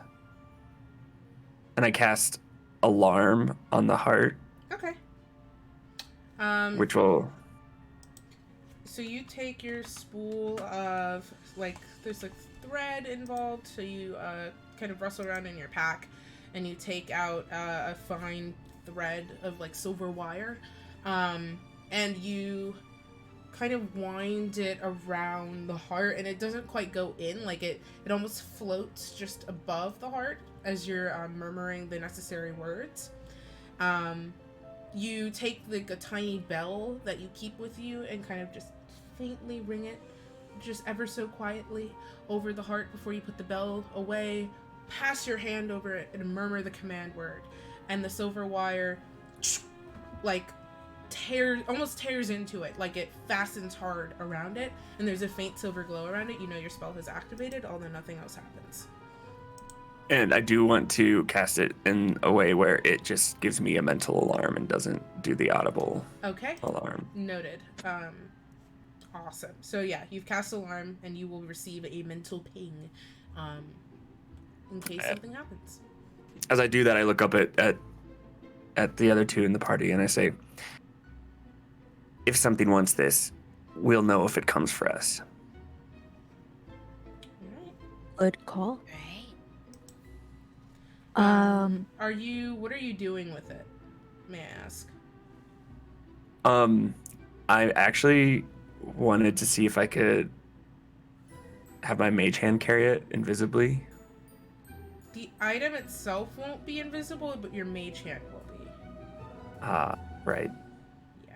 That's fine. I want whatever wants it to see it. Okay, so you're just gonna have this heart floating behind you. You are going to walk Oh, around no. with a human heart floating behind you. I am not judging you. Ah. I'm just putting it in perspective. Malcyra does see the grabbing as she's perceiving and kind of wraps it up again first.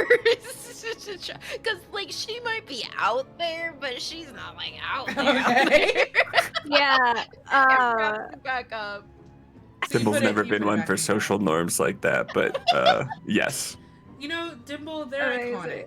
iconic. You wrap it back up and you tie the tie back off the bag, so it still reeks, but at least it's out of sight. And your mage hand can carry it. Wait, can I cast Prestidigitation to make it not smell that anymore? You maybe hold on. Let's use all of our spell slots up between Yeah. the two of us. Just on like this that. part. So I You- won't be. I mean, You know it'll clean it. Well, cleaning it isn't the problem. It's not that it's dirty, it's just decaying. Oh, I can because it's I can create an odor. You know what? Let's go for it. You can create I a kind of Febreze perfume. this I heart. was like, are you magically Febrezing this? I am. Yeah. You know, let's go for it. Let's go for it. So you can you It now cast- smells a little bit like that fresh laundry Febreze. Oh my god. Oh, so it smells clean. You pressed it but- in Yeah. the I really don't want people to know that we're carrying around rotting human heart in this bag. To be fair, to lay it out for you, this is the equivalent of just spritzing it, actually just spritzing it with Febreze, so it kind of just smells like you put flowers really close to something reeking. So it helps, but it doesn't fix it. Yeah, I know. A positive part of the smell is just still awful too. It's awful, but coming in the sense of fresh meadow, Young Yeah. Me's just trying her best. Love that. Okay, so you have this slightly scented bag of rotting human heart that has also been alarmed. All right. You know what? Let's go for it. I love this. Perfect. Nice. All right. What are we doing now? DM, just should we take a break since it's 4:15? Yeah, I was thinking about it. Take a break after Febrezing the heart. Yeah. I was thinking about it. I think, yeah, you know what? Let's go ahead and break, guys. If you're in chat, please stretch, get some water, get a snack. Med check if you haven't taken your meds today. I am still not over for Raising the Heart. I'm also gonna get something to eat because I am hungry. We will be back in a few minutes. See you soon.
we're back.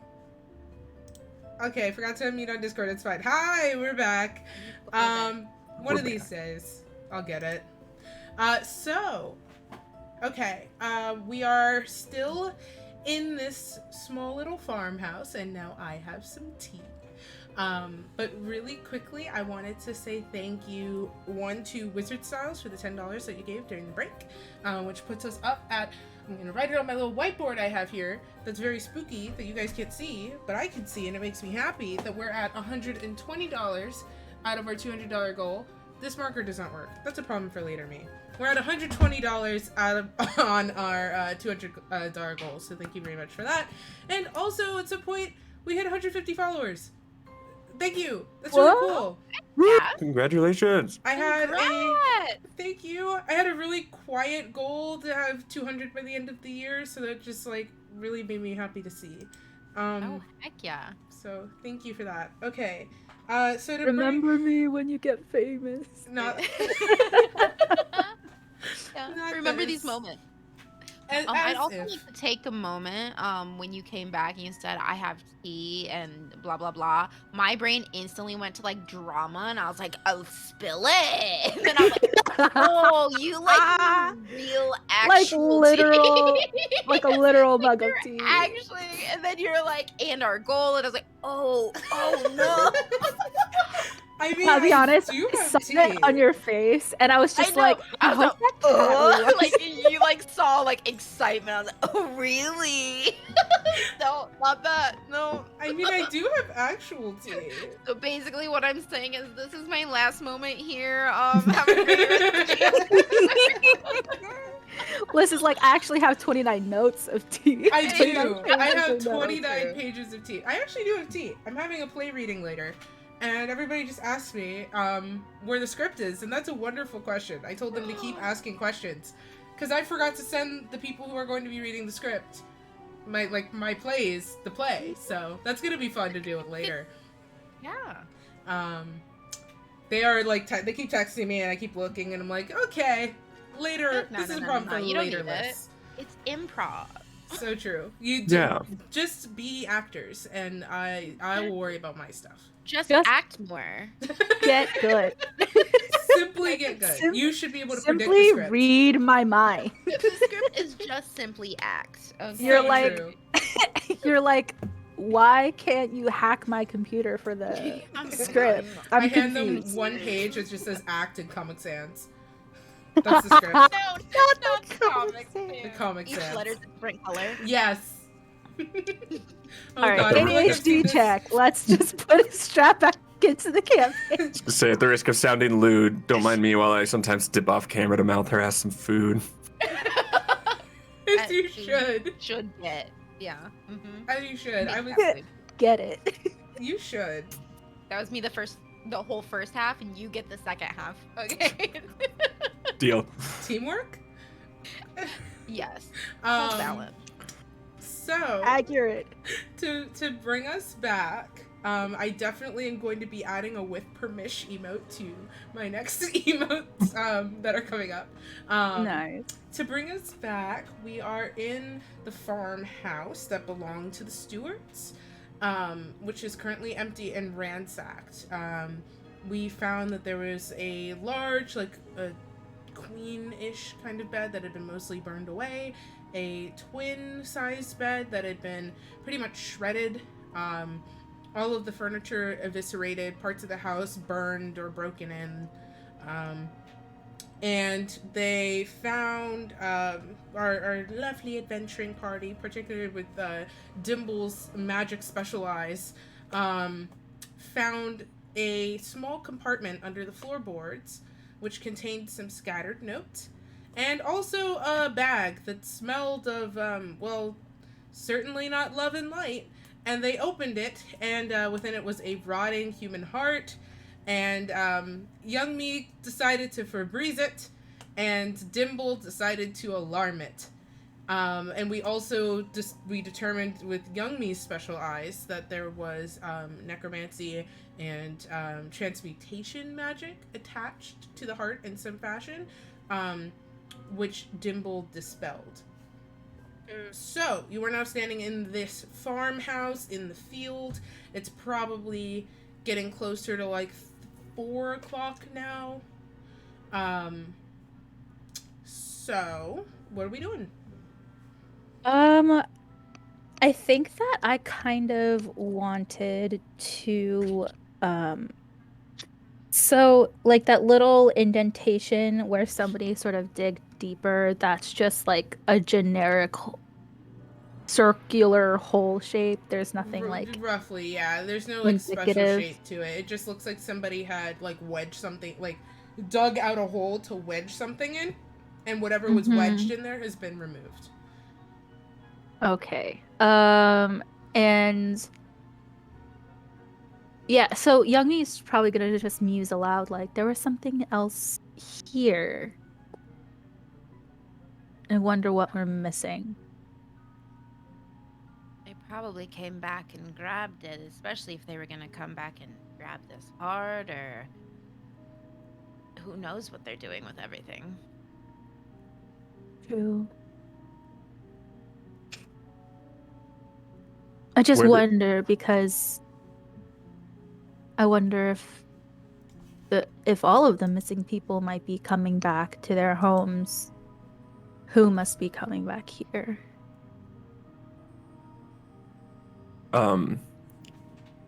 Dimble wants to look, so he followed the path and then or like the boot prints and found this. Is there anything else in this house? Is there anything further past this? Like in general or of interest? Well, in general at first, and then if there is, then yes, I'm very Um, interested. Okay, you do see like not really like past this area. Like it's just kind of another wall that doesn't have a window in it. It looks like the remains of a table are kind of scattered in that little nook there. Um, Nothing else of interest appears to your eye. Can I investigate a little around Yes, you may. before heading out? I'll do it too. Okay. Unnatural 20. Nice. All right. Fine. For a 31. Let's go. It's, I mean, it's an okay roll. It's an 18, but that's with a plus 12. Oh. So we're It's like okay, but at what cost? right, exactly. I know you. Okay, it's fine. You know, it's fine. It'd be like that. So, you with a natural 20 and an 18, Malcyra, are you investigating deeper? I got a 5, so I'm gonna keep lookout. I'm crying. Understandable. I You know. think I'm just gonna keep vibing, making sure everyone's safe. Okay, it'd be like that. So you. Only I could get my lip gloss. There we go. If you, the both of you look around and you kind of just take careful, close steps around this house, and there doesn't really appear to be much else besides what you can see. It's just mostly the ransacked furniture. But when you get to the window, both of you see that there's like blood in the the corners of the window. It looks old. And looking again, Dimble, you follow kind of on like an instinct pop, kind of like prickles at the back of your mind, and you follow the footprint trail again, and you see some blood spatters following, kind of dripped alongside where those footprints were. So, hold on, just real quick. The window is broken? Yeah. Okay, the window's broken. And it's like on the shards of the broken window then? Yeah, like on the shards of the broken window and following the footprints that go in here. Like Camilla's window really does look like a localized break. Like most of the window was intact and it was like broken in one area. This window is completely shattered. Got it. Okay. Upon noticing this, Dimble goes into kind of tunnel vision. I'm investigating mode and walks outside the house, inspect like the outside of the window, and then to see if he can see any boot prints or footprints leading to and from the house, as well as blood. He's looking for blood there too, because he doesn't know if maybe the blood that he's seen is from an earlier window break. Okay, so you do see on the outside of the house, you don't see boot prints. You can safely assume that within the time that has passed, if a trail was here, it has been kind of taken away by the elements. But you do see some blood on the outside of the house, and what looks a little bit like fingertips, kind of like fingerprints that are bloodied near the corner of one of the windows. It looks old, and a newer print kind of on the side of the window, like somebody grabbed the edge of it and got pricked. Okay, so it does look like someone, grabbed the edge of it and got pricked, and that's why that blood was, the newer blood was there. But the older blood looks like it could have been brought there from, or it could have been, I guess what I'm looking for is, like a previous injury. Yeah, does it seem like it's a previous injury leading up to it, or is that just too much for me to be able to tell? It's kind of hard to tell. You know that the older print is in a different location. With your keen mind, you could probably put together that the older print was caused by something else. Just because of the placement of, in reference to the other ones. Like, you have one set that's kind of almost like a smear on the side of the window. Like a hand slid down it, and then you have, like, prints that very clearly look like somebody grabbed the window, perhaps to climb inside, and their fingers were sliced, and that's where that blood print is coming from there. So, like, comparing the two, you get the sense that the older of the two was probably something else, but you can't really discern from what. So Youngmi is going to be like following Dimble a little bit to like sort of like see what he is seeing at the moment. And I just want to know if either of us could, I guess, tell if the same person / creature made the old smear versus the climbing in. Go ahead and roll me investigation. Okay.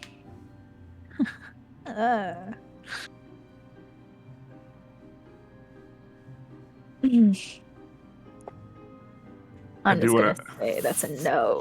I do want to kind of look for this as well. Okay, as I go for it. Malcyra is vibing right now. 15. That is way better than what I rolled. I'm not even gonna say my they're- number out loud. It's not While worth they're it. rolling, can DM tell me when sun starts to go down if we're here that long? Yes, because this is starting to get into the fall, you do see the sun, like, it is in the sky, but it's starting to approach the horizon. Okay. I will tell you when it gets closer to sunset. Okay, perfect, thank you. Dimble, Youngmi, what were the rolls? 15. 15? I didn't get it. Cool. I'm just gonna let you know. I didn't know. It's 15 and a no. Gotcha. All right. I'm gonna let you know, DM, that my character did not see anything. Thank you for letting me know. Oh. Dimble, Youngmi, you would see Dimble. You'd see them like perk up a little bit. Dimble, you kind of had, this is in your wheelhouse. Looking at comparing the prints, you do see that the general shape of the fresher ones look to be different from the smear. The smear looks to be made by a larger hand. Just a different shape. While the fresher one is more like slim fingers and more spread out.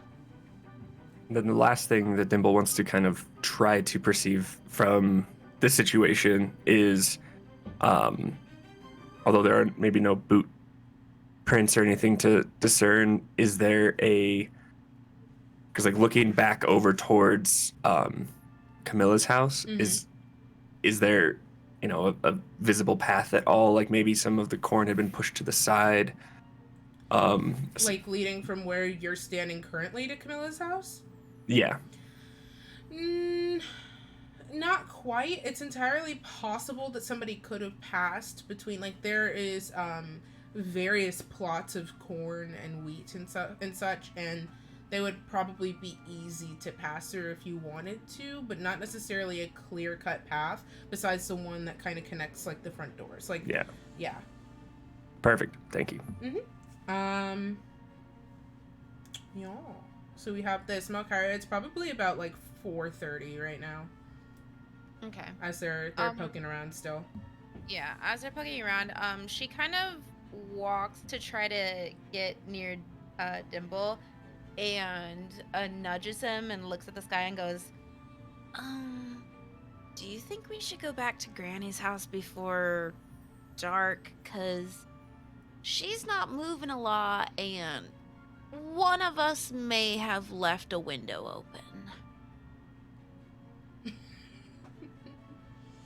Dimble looks back and says, yeah, I think that's a good idea. Mm-hmm. And maybe she has a hidden board in her house that we missed too. Who knows?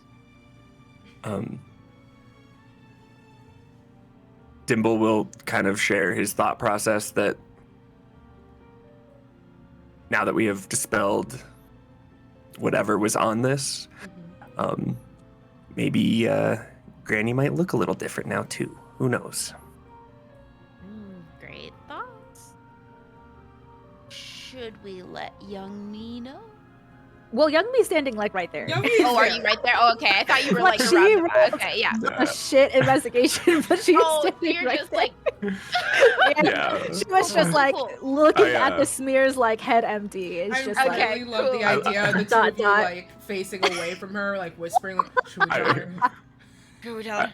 I look up at Malcyra and go, I think she knows, and I point over at her, standing right next to us. Young Me is just gonna like move past that what happened, and she's just gonna be like, a name that kept coming up was Sabine, who lives by the apothecary. I believe that we'll be passing by before we get over to Granny's house, but It's a little out of the way. if Granny, oh, it is a little out of the way. Okay, well, technically, like Sabine's is just like across. The like it's street. almost like a triangle instead of like it's like across a straight line. It's Okay. a funky little triangle, but it's not that bad. But Youngie's just like, but if Granny's is pressed for time, then we should probably head there first. Yeah, I would say we can stop by if we feel we have time, but I would definitely suggest, especially if there's something that goes tap in the night, that we probably get to the old lady's house before it gets too dark. Then to Grandma's house we go. Oh, you were sitting on that one, weren't you? It was like halfway through, and I was like, "Oh, I'm gonna say this." Yeah. Okay. On their way back, I will say that Malcyra is looking on the ground, and she's gonna try to find like 3 good-sized like stones that can be like held in her hand. Okay. Yeah, that's easy enough. Pocket them. That's easy enough. Like when you're kind of like coming out of this house and walking, in a ways towards the main road, like you kind of have to take this path back so you don't just walk through the crop. You can pick up some good-sized stones. You guys make your way to the main road. What's up, Dimble? Oh, I was just gonna say, Dimble's being relatively cautious with the floating wrapped heart, floating perfumed wrapped heart, and is trying to, is keeping it probably about 15-20 feet ahead of us, maybe to the side, and kind of like very actively as we're walking, making sure it hides, and like if we kind of pass people, like, you know, sends it over into the cornfield a little bit, and just trying to, like, you know, knowing it might be a little strange, but wanting to keep an eye on it too. Don't be suspicious. Don't be suspicious. I was like, it is 100% prop hunt. But just imagining the bag like Exactly. yeah, it's like darting from like behind trees and shit. Okay. Exactly. As you carry your Yo, who Gmod chose bag to be with the you, fucking rotting heart, dude? as you bring your Gmod bag with you, are you going to your granny's first? Is that Mhm. right? Okay. So you make your way kind of back towards the mouth of the village, which is where the small kind of shopping quarter is. So you head up the main road and then kind of hang a left, and this is where the road goes into more of a suggestion of the path, and you have all these buildings. Young me, you're kind of just seeing this for the first time. Like you all passed by this on the way in. What's up? Does the bakery smell like it's still open? Yeah. Nice. For the information. Young me is going to like look at it, hesitate, and be like, no, we should probably keep going. All right. So as you pass in here, so just to remind you, there's a scattering of commercial and residential buildings in here, um, but mostly commercial. You see a red and white building that had like some kind of sign that's been scratched out for like a shop on the bottom floor. The top floor has like barber, but the B is kind of just hanging a little bit sadly. The bakery is across the way. Next door to that barber's building is a butcher shop.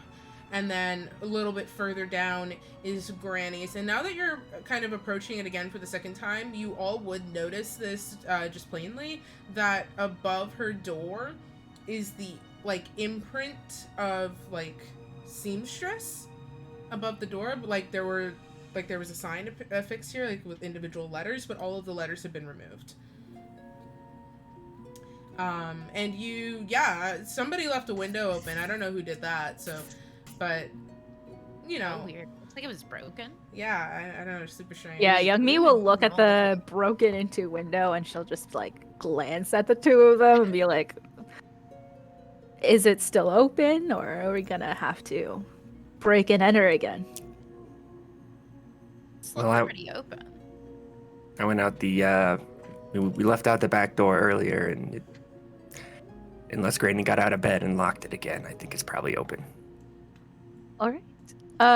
So they'll probably head back there to try to open the door. Okay, yeah, the back door is still unlocked. I Wait. was gonna say, if this is locked, I'm gonna shit my pants, but. Because Granny, Shitting my pants is a threat, actually. Yeah, it is. Oh my god.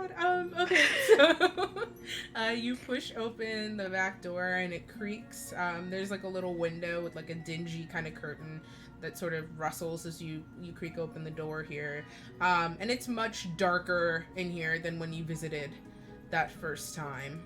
But you still see as the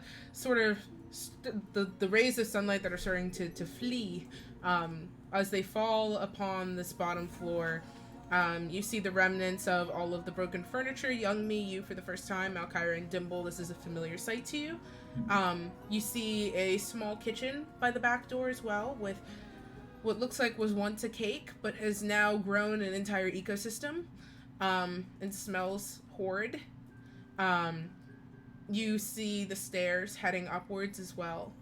Nothing appears to have changed. Everything seems how you've left it. Are there like unlit candles or anything? Not that you can see, no. All right. So Youngmi is going to cast the cantrip Produce Flame, which will let like a blue flame kind of like erupt from her hand, so that could at least be like a source of light to better see. All right. So are you just gonna kind of like let it soar into the room? No, I think it just kind of hangs out in her hand. Oh, in her hand. Okay. So it's like basically a torch. All right, that's fine. So yeah, there's a faint blue light that sort of begins to just flood into the room ever so subtly, and yeah, everything. Young me, you're seeing this for the first time. The ransacked sort of nature of the place and the thick layer of dust that coats everything. But everything for Malcyra and Dimble looks pretty much in order. Yeah, you So can see perfectly now that young me is like wrinkling her nose a little bit, just like, this is nasty. it's real nasty. Knowing that we're looking at like lichens and such, would because I know that earlier when we were in Mhm. here, it looked like there was like a scuffle or like things were thrown about, like, and scratch marks, I believe you said. Yes. Do we recognize those scratch marks as like wolf type scratch marks, or are they not really discernible? Like, Uh, of what kind of creature would leave it? it. Mm, roll me nature. Okay. Are you sure? I am so sure. Are you sure? That is no, I'm not. Wasn't ever. That was a 10. Total? Yeah, because that's a Oh. negative. That's a negative in my nature slot. So Interesting. Interesting. All right. It's hard Just to the total? it's hard to discern. It is entirely possible. These are like long scratch marks that get deeper at points. So it's entirely possible that a wolf's claw could have made them, but also a million other things could have as well. okay. Mm. Yes. Cool. Is Malcyra like visibly checking out these scratch marks? Like, is it kind of like obvious? Is she? I'd say she probably like kind of looked over at some stuff just to like make sure that there wasn't anything new, and especially because like she's more aware that maybe Mhm. something could be in the floorboards or like hidden somewhere. So I think that she would be more focused and like moved over looking at. Okay, so Youngmi is gonna like bring her light over, and kind of will be looking around, noticing sort of the details of the fight better. Just like, oh, this isn't just like strewn, broken furniture. There's also like these scratch marks. So she'll also put those pieces together then and check this out. So nature, was it? Yes, please. Cannot read. Cannot. Okay, there it is. 21. Okay. You do not get the idea that these would be wolf marks. Hmm. You just Interesting. looking at the claw patterns, it could be an easy assumption, but just something's just not quite right about the shape. But on the downside, you don't quite have an idea of specifically what made them. You just get the sense that it is definitely something strong due to the depth, like the depth of the gouges, and definitely something with larger claws, but not necessarily a wolf. Or a wolf of the were variety. Got it.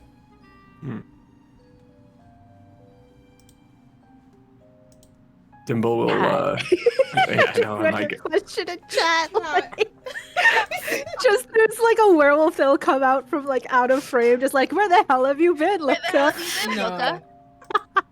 This is the skin of a killer. Anyways, sorry. no, it's Dimble will As if you could outrun me. Dimble will pipe up and say, young me, do you want to go try to talk to Granny? She's a fun one. Okay. She'll like just go. And Dimble follows up the stairs. Okay. So you climb up the stairs, and there was like a small window on the staircase from last time, and so you kind of see some of the waning light of the sun drifting through here, and you see like those dust motes still kind of twirling in the air as you pass up the stairs, and little puffs of dust kind of erupt after your footsteps. You actually do still see the outline of your footsteps from the when you visited earlier on the stairs, and you enter. The bedroom door is still open, and you enter no problem. And Ileana, that is her name, she is sitting upright in the bed, and she's just sort of staring into the middle distance, like kind of near the door. So it gives the uncanny effect of her looking at you when you enter. But she doesn't say anything upon your approach. Um, Youngmi is very uncomfortable. She does not like this. Mm-hmm. Can hmm mm-hmm. I think that she would want to cast detect magic on Granny here, because I can cast that at will. um so I'm just gonna Wow. yes. Someone's fancy. I Wow. like Okay. having feats that allow her out to have Just do cool eldritch things, adept. right? Yes. Um Um. yeah, so she's just gonna like cast that because she's just like something feels so off. So she's gonna like cast it like on her like and around the bed. Interesting. Okay. You sense nothing from the bed.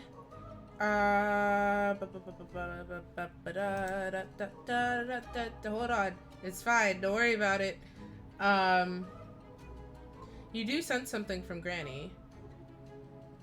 Oh, and that would be faint kind of flickers of transmutation, of enchantment, illusion, and conjuration. Can you roll me an arcana check, please? Hmm. Hold on.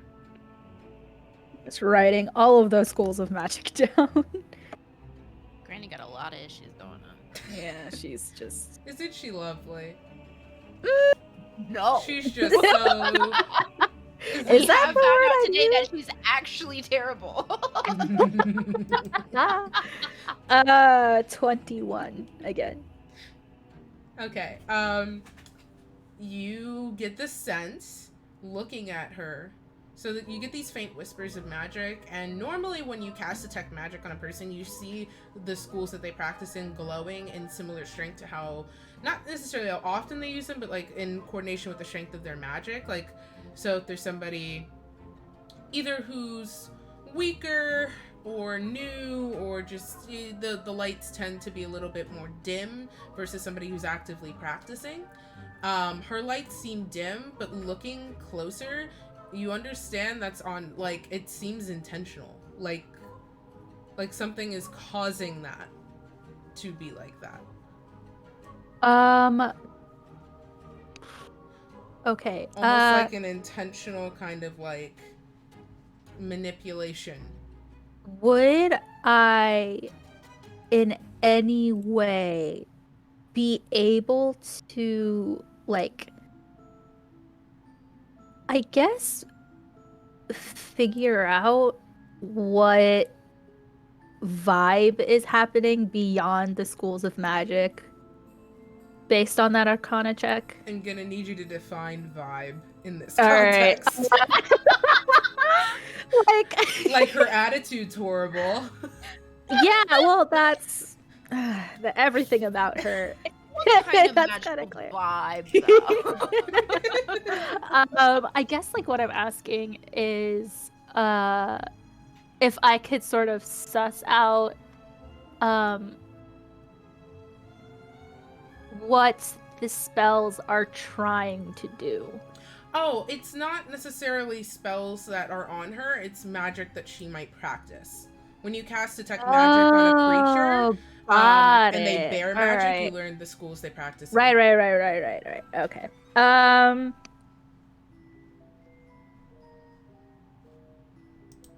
Transmutation, enchantment, illusion, alteration, huh? Yeah, Youngmi is gonna be extremely like on guard now when approaching Grandma. Okay. Just because she's like, I don't know what the fuck is up. So she's gonna try to like whisper to Malcyra and to Dimble and be like, Granny's got magic, so I think that we should be very careful with how we handle this. What are you doing over there? Hi! We're here to do a wellness check on the various elders that live around town. Roll me deception. By the city to do a wellness check. Roll me deception. Literally panicked so hard she pulled that out of her ass. Deception, you said? Yeah. A dirty I- 20. Oh, never mind. I don't need. 'Cause- Young Me is proficient in lying out her ass. You All right. pests are always coming around. I'm alive. Yeah, we just it's Kyra the turns wellness to check. Dimple as she says that and goes, like, is she though? Is she like dead? Young Me is gonna continue being like, well, the wellness check is beyond whether you're alive or not. We're looking at the state of your home, and like your quality of life overall to see if you need any assistance. I'm In any fine. way. Young Me will kind of look around and be like, well,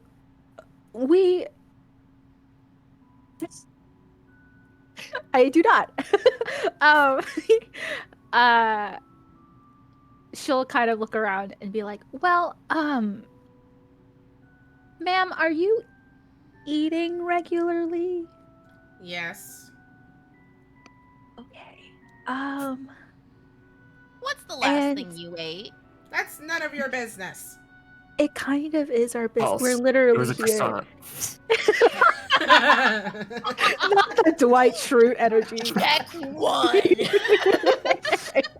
Caught you in First your strike. lies, Grandma. First strike, Granny. She kind of like, and she squints at you. She goes, "Oh." She squints at Malcyra first, and then at Dimble. You're back. This strapping young lad gave me a piece of his croissant, I believe. So I so wanted to do a bit where Young Me corrects her pronunciation of croissant, but I'm not gonna do it. This whole time, Dimble's been maybe out of like complete sight of Granny, but has just been slowly moving the heart closer and closer to Granny to see if it like triggers anything. Oh. Oh, so can I wait? Are you going to make him do a sleight of hand check? Yeah, okay, that's what I thought. I just wanted to see if Young Me would see this. I know Like, you're doing it at a distance. struggle with her mage hand to kind of like push it back. know Wait, you're are you trying to doing do it sneaky, or are you just like bringing it into the room? I was just gonna bring it into the room. Oh my Dimble likes to get straight to the point. He doesn't tend to be very scared of anything, so he's like, well, I want to see if this is a connection. He's like always trying to either like cross out like, oh, that was not a lead, or maybe this thought. So he's just like, maybe this heart and Hence- Granny. I know are- you're doing this also at had a a croissant. distance, but I just had the visual of Dimple just like sitting on the bed, just dangling this over her this face. heart. Just like, you gonna do Take something? this You gonna, heart. you gonna do something about this? You gonna, Does this belong to you? Just like, ma'am, I have located your It heart. just like floats over. I can't. Oh my it's God. just so close to her face, just like. I'm smelling like Febreze and rot. Oh man.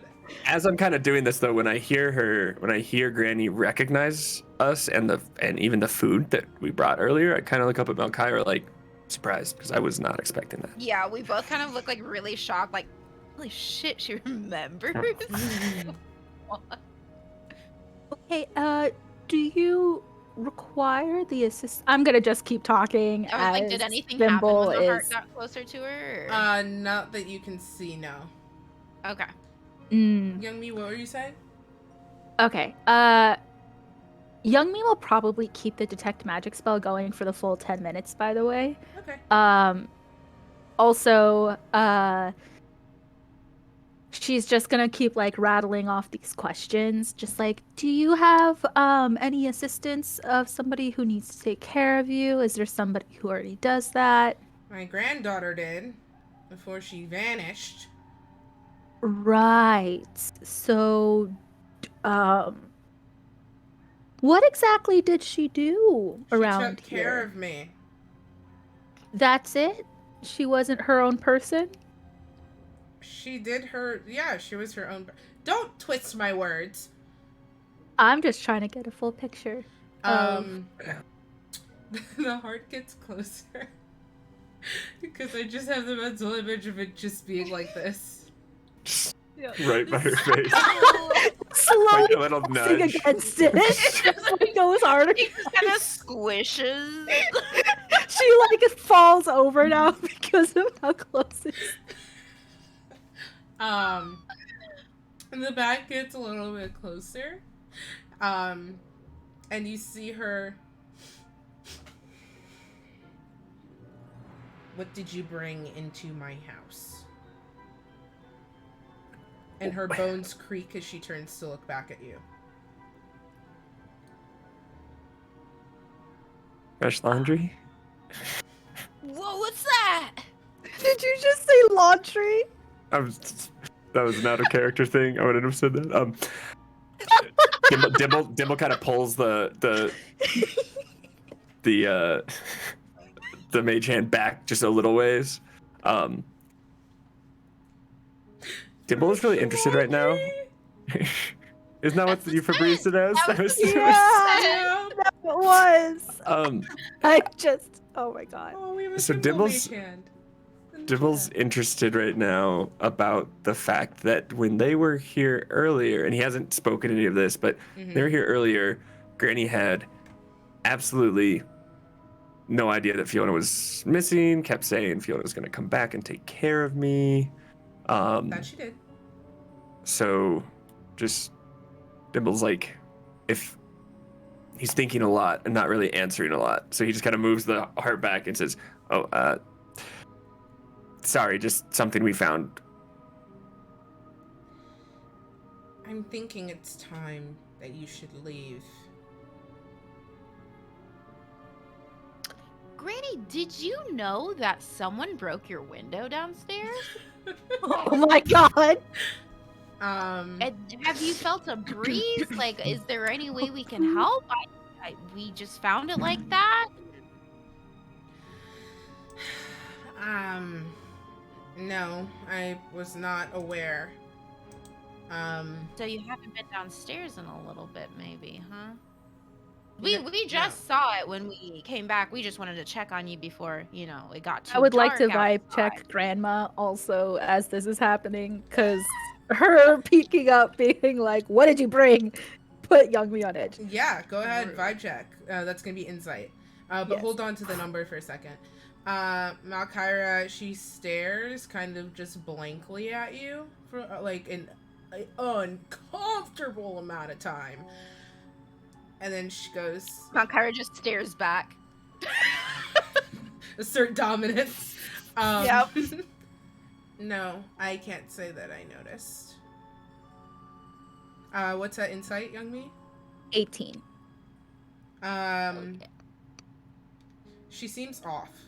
Different from earlier. Earlier, she seemed like an irritable, like, kind of like a bitch, you know? Like, Mhm. like, yeah, she's going through it. Okay, we're not gonna minimize that. She's going through it. But, like, she's kind of mean. She seems more composed than you would have expected based on the descriptions that Dimble and Malcyra gave you when you all, like, reunited. And what's your passive perception? Stupid high. 21. Thanks. Okay. You notice her hand moving under the blanket. Yikes. Yeah, check, Grandma.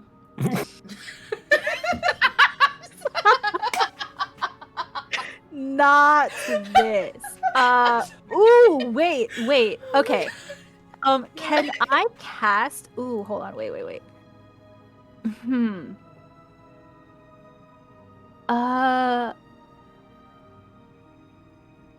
want to try casting sleep on Grandma. Now that I see her doing this. Sure, just give me 1 second.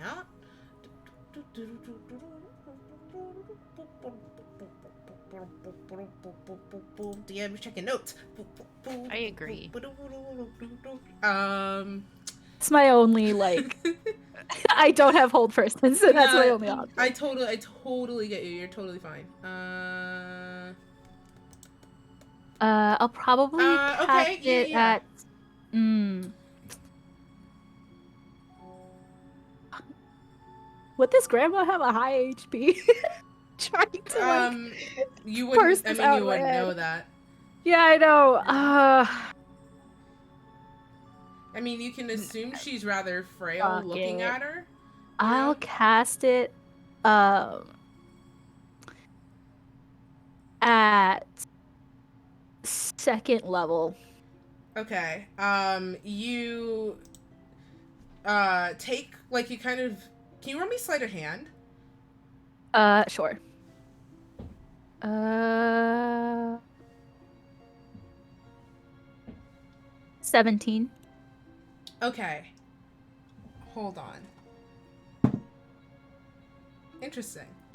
You slowly move your hand to your satchel, and you stick your hand in and you grab just the soft edge of a rose petal as part of the materials for the spell, and you begin to do the hand motions with your other hand, and you are able to mutter the word to activate the spell under your breath. And Youngmi, nothing happens.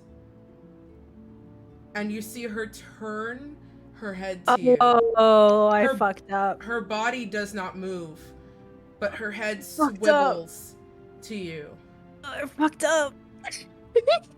And her voice I was gonna echoes out of her, not in the gravelly kind of angry voice you heard before, but an echoing, distorted, monstrous, almost screech. Now, dear, that was disrespectful. And Grandma begins to change.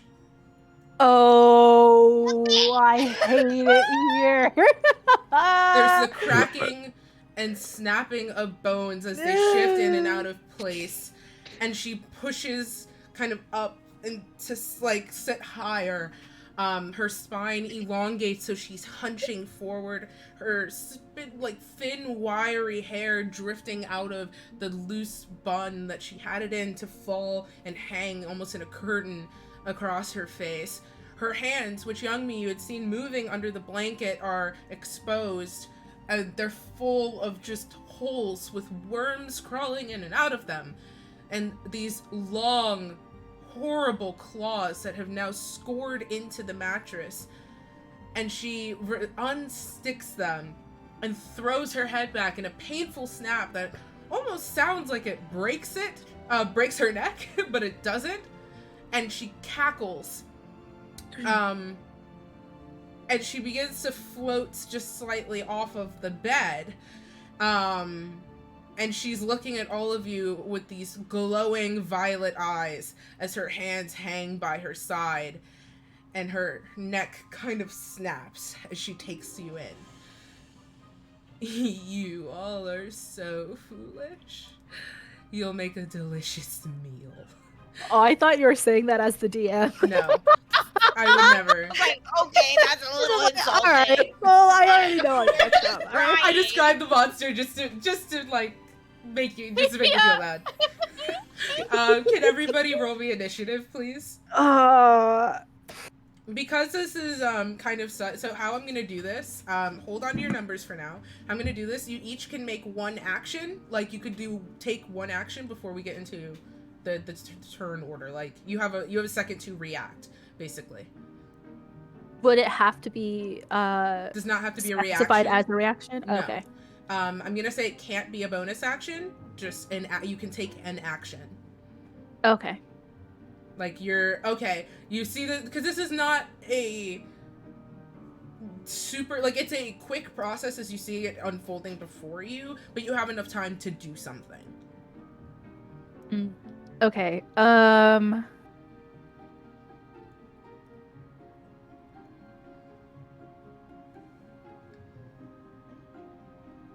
Can we just tell you in whatever order, Oh, or yeah. in Sorry, the I order was like waiting for of initiative? Okay. Just you can tell me in whatever order you'd like to do. You have one action you can take.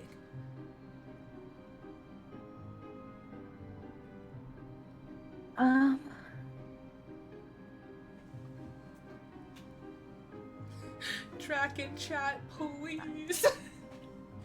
I can't. Break her hip. We're gonna try. All right. Well, I will cast invisibility on myself. Okay. And I can do it for free once per long rest due to shadow touched. Nice. We love to see it. Okay. So I'm just kind of like see this all happening and just be like, nope. Okay, so there's like a faint like, and Dimple just is gone. All right. Young Me is going to cast Vicious Mockery. Okay. On Grandma and just be like, yeah, this checks out. You did seem like a raggedy old hag. And that's gonna be the Vicious Mockery. Okay, yeah, so that's disadvantage, right? And then the psychic, if it, like, disadvantage if it passes. So, wisdom save. That's right. Yeah. For the sake of 17. For the sake of role play, I wear these fingerless gloves and I keep the eyelash that is needed for invisibility like in a pocket on these gloves so that I can just do that when I need to. Like it's just something I'm kind of used to. Oh, nice. We love to see it. Flair, style. It's flavor. What's your DC, bestie? 17. Okay. You see it kind of it like scoffs and then it screeches in offense and that jaw kind of quack quack and drops, held by muscle only for a moment, as it does, and it appears your Vicious Mockery has taken effect, so it's going to have disadvantage on the next attack roll. And also 5 psychic damage. Cool. That's what I rolled. Oh yeah, that's right. Level. I forgot the level increases it. Okay. Yeah. I would say that, well, how close were we? Probably really close, huh? This room is like 30 by 30. It is quite small. It's a bedroom. Okay. Then I guess... Ugh, man, I have a few different options. But I think that Malcyra is probably going to try to, like, run out of the room so there's a little bit more space because she doesn't like how enclosed everything is right now. Doesn't feel safe. Yeah, you can get easily out the doorway. There's the 30 by 30 foot room. The bed is up against the far wall, but because you're standing like kind of by the side / the foot of the bed, you can use, if you want to use your full movement, to get just outside of the door. Yeah, I'll do that. Alright, so Malcyra, you've moved. Young Me, you did Vicious Mockery. Dimble, you went invisible. Which is hilarious to me. Okay, so now, give me 1 second. I like to do everything by hand, because I'm quirky like that. So let me write this down in my notebook. Thank you. And Dimble. And Granny. Alright. Young Me, what's your initiative? 11. Okay. Malcyra. 3. Understandable, bestie. Dimble, what's yours? 21. Okay. And let's roll Granny's. nice. Okay. First up is Dimble. So Granny is still on the bed. She has like a passive levitation effect that's more like cosmetic. Like she's not really super high up. Like she's still, I mean, you're kind of smaller, but she's still within reach. You know what I mean? So she is over the bed, which would be less than 5 feet from you. I mean, you guys were all pretty much around the bed. The room is 30 feet by 30 feet. Perfect. Okay, so I am going to actually move up next to the bed. You're so brave. Thanks. And I'm going to ready. Let's see here. Not the notebook being out for Liz. Listen, I love it. It's such a good look, though. this is my bestie. This is my best friend. I'm crying. This isn't even the Stormborn's Curse notebook. That's a different notebook. I'm going to ready Ray of Sickness. I'm going to ready a spell if Granny attempts to like leave the bed and move towards my party. Okay, so you're just gonna hold. So you're gonna hold that action. If she moves, you want to cast that. Okay. Yeah, because that'll pop me out of invisibility, and I, for the time being, want to stay hidden. Understandable. Oh, sorry, real quick. It's a 30 by 30 room with the bed being where in relation? The bed is against like the far wall, so it's 30... like in the middle of it. Yeah, it's in the center of the back wall. Okay. So by standing at beds are like 6-ish feet long because they have to hold a person. Yeah. So for simplicity's sake, we'll say 5 feet because that's the grid system. So if you're standing around like the side or the foot of the bed, you're about like 5 feet away from the wall. So you'd be able to get like just outside the door or like just to one of the walls. Does that help? Yes, thank you. I just needed to get a better understanding to see like where she was in relation to like the rest of us who are probably like around the door on the other side of the room. Okay. Besides Dimble, who just went to the bed. So, okay. So after Dimble, it's Gwanny. And she's stinky, but also very predictable. So, Dimble, your spell will activate because she is moving. She is going to attempt to take a swipe at Young Me because Young Me insulted her, and she's very angry about it. She's going to take that with disadvantage because it's her first attack roll. Ooh, not good.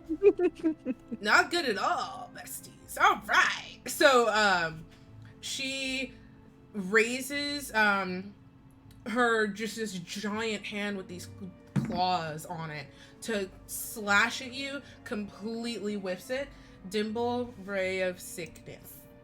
Yeah, 26 to hit. Okay, yeah. Yes. Cool. And then let's do 2d8 here.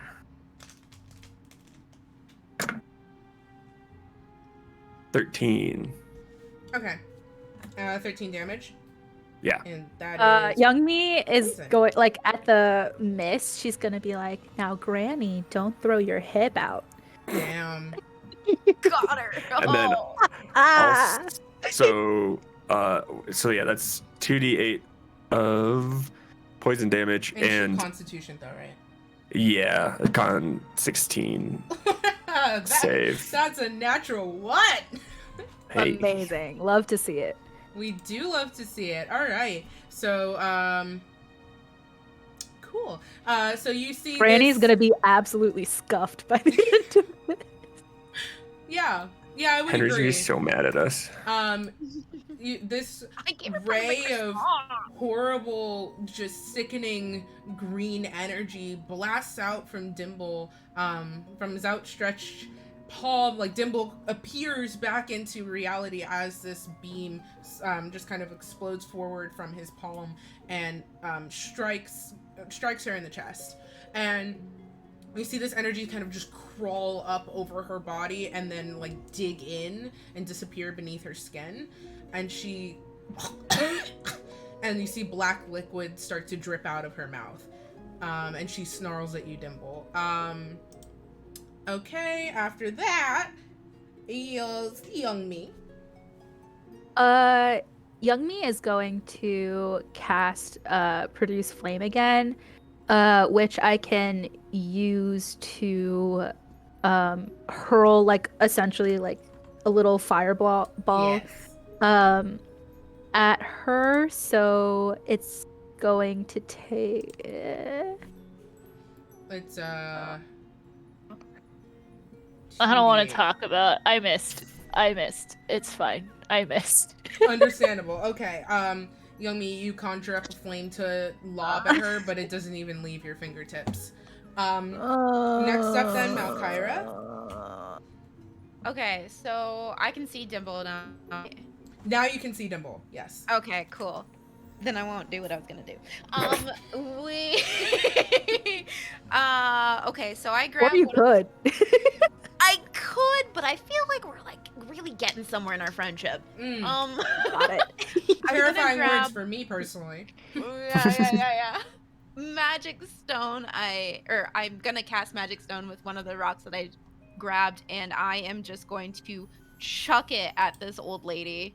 right. Which means that You slay Goliath, girl. Yeah. I'm aiming right for between the eyes. Nice. Let's see. I'm gonna roll in there. The 23 to hit, Yeah. and that's mean. And then 5 damage. Okay.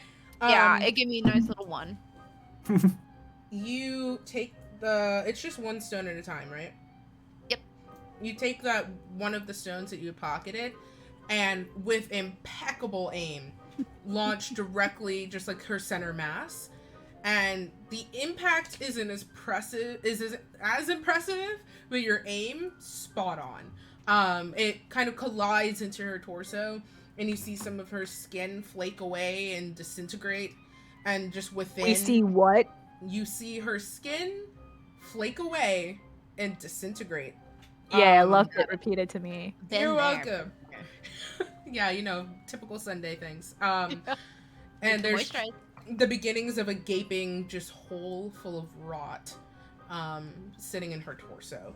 Next, Malcyra makes the noise. Ugh. Yeah, Young Me is like all facial of just like Aw, like just all facial expression. when she's rotten But no, inside no. and out. Mm, Top God. of the order, Dimble. Yeah. How far away from me is Granny? Did you move? You didn't. I didn't move. No. So Granny is like right next to you. Like you are all kind of still around the bed. Malcyra is out of the room. But Young Me and Dimble are still very close to the bed. Perfect. Okay. Let's see here.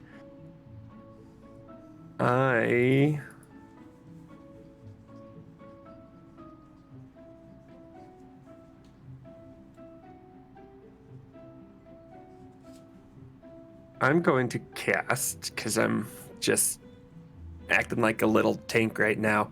I'm going to cast 8 mage armor on myself. Ooh, okay. And along with that, since that is an abjuration spell, that means that I also get class features. Let's see here. Okay, I also get an arcane ward that gives me 20 temporary hit points until my next long rest. Okay. Okay, we love to see it. All right. Are you going to take any movement, or are you just staying in place? I'm assuming I'm engaged. You are engaged. Okay, so I am going to, because the arcane ward just happens when I cast an abjuration spell. It's not a bonus action. So I'm going to Okay. use my bonus action to use my other class feature of cunning action and disengage. And I'm actually going to move away towards, if you're looking at Granny's bed, towards like the back right corner of the room. If you're looking at her bed, the back right corner, like on the same wall that the bed's at, or closer to the door? It's closer to the door. Okay. Yeah, you can get over there. You can get over to the corner entirely. Yeah, I've got 25 feet, so even if I can't get all the way there, as close as I can get. You can get there. You get to the back right corner of the room. I have drawn a little diagram, and I am putting you in the corner. Nobody puts me in the corner except myself. Well, baby's in the corner right now. Maybe just put themselves in the corner. They So put I themselves guess in he's the probably corner. right.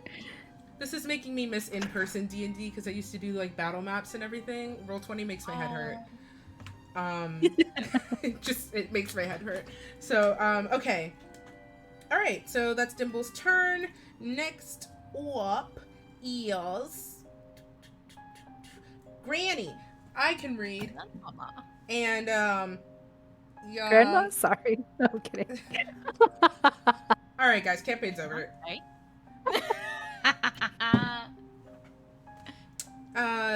Youngmy, does a 23 hit you?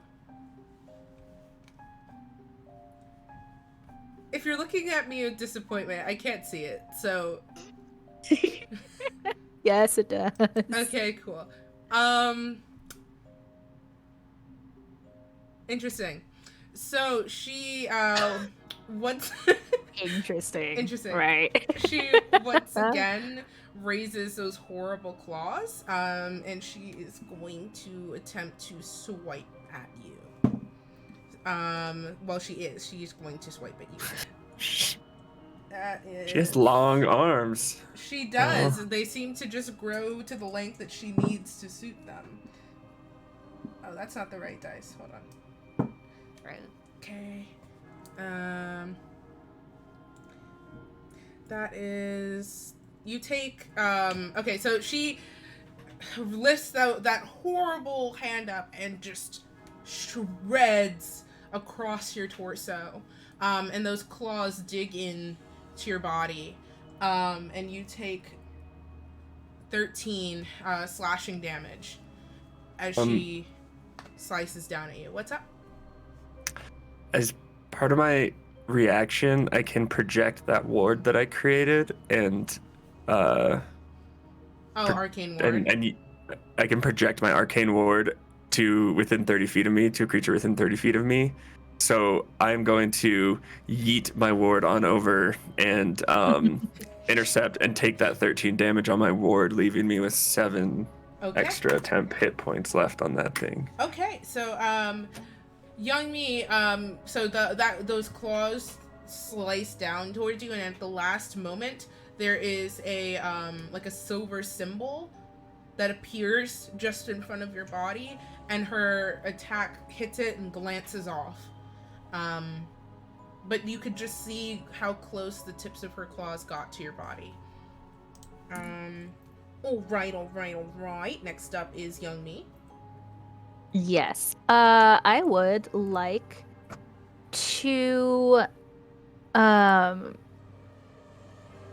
I guess I'll just do the bonus action part first. And like look and glance back at Dimble and say thanks. And now you have bardic inspiration, Dimble. Nice. Look at Malcyra and nod. Malcyra also has bardic inspiration. So on one ability check, attack roll, or saving throw within the next 10 minutes, you can add 1d10 to it. And she is going to attack with Hmm. Nervousness. What do I attack? uh, I'd like to use my she's action to gonna have try. anxiety. She's gonna try produce flame again. Okay. See if this Roll to hit. hits. Yep. Why can't I ever do math in my head? What? Oh, 15? That does not hit. God damn it! You, at least the flame leaves your hand this time. You launch this Oh. this like kind of globule of flame at her, and she just turns her shoulder as it passes, and it collides into the wall and just leaves like a scorch mark behind, and she is glaring at you. Young Me is not built for combat at all. She has 2 attack spells, maybe. Okay. Now, next up is Malcyra. Sorry, I was getting stuff on my end set up. No, you're good. Okay, so Malcyra is actually going to use Eldritch Blast Nice. Let's go. and shoot it at this hideous monster. Mm-hmm.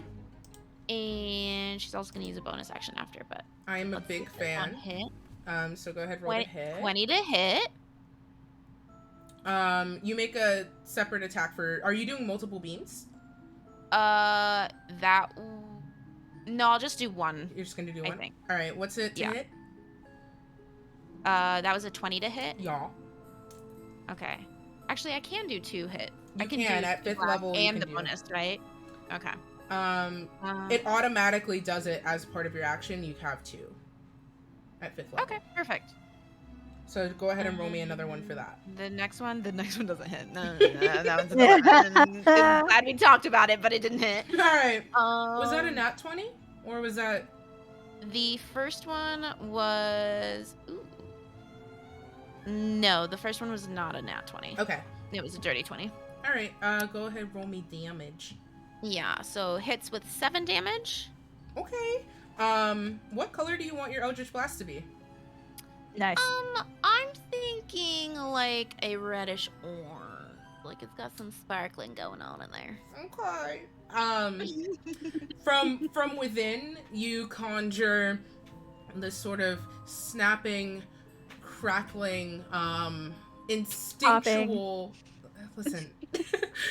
Instinctual sort of magic that's always sort of underlying just beneath your fingertips. And with a flick of the wrist, it's gathering in your hand in this reddish orange swirling mass of power. And you lob it at Granny. And it tracks with a beam sort of behind it and bores into her body. And I'm going to write the number down before I forget it, because I'm not good at remembering numbers. It bores into her body, and she sort of, like, slams back against the wall. And her gaze, her piercing gaze turns to you, Malcyra. All right, that's pretty spicy. It is now... I am going to do a bonus action. Oh, yeah, that's too, right, bonus action. I apologize. Apparently, I can do my magic stones as a bonus action, too. Nice. So we're also going to throw a rock at her again. Nice. I love that your brand is becoming throwing things. Yeah. Throw rocks at old people. 25 to hit. Yeah. Roll damage. And that's a 9 damage. Damn. Okay. Crying. Hell yeah. We're just gonna keep yeeting stuff at this old lady. Just keep throwing. Remember, kids, throw stuff at old people. Don't. Here at twitch.tv/Dauntless, we encourage Here at Dauntless violence Enterprises. against elders. Violence against weird elders that It's- steal half your croissant and then attack you. Yeah, that's true. That reading what It's a Jack is croissant saying in crime. chat is just an excellent pairing. Okay, so you just after the Eldritch Blast hits and she crashes back into the wall, it gives you another second to toss, catch. You have the other stone in your hand and lob that one, and that is a direct hit, and you kind of hit closer up to the sternum, and that more of her crumbles inwards to reveal more of this gaping hole, which is just dripping with this like black ooze, the same that you saw her spitting up when Dimble hit her with that ray of sickness. And she like shrieks again at the impact. Okay, that was really cool. Dimble. Yeah. Okay, so I am still, so I'm like back in the back corner. Mm-hmm.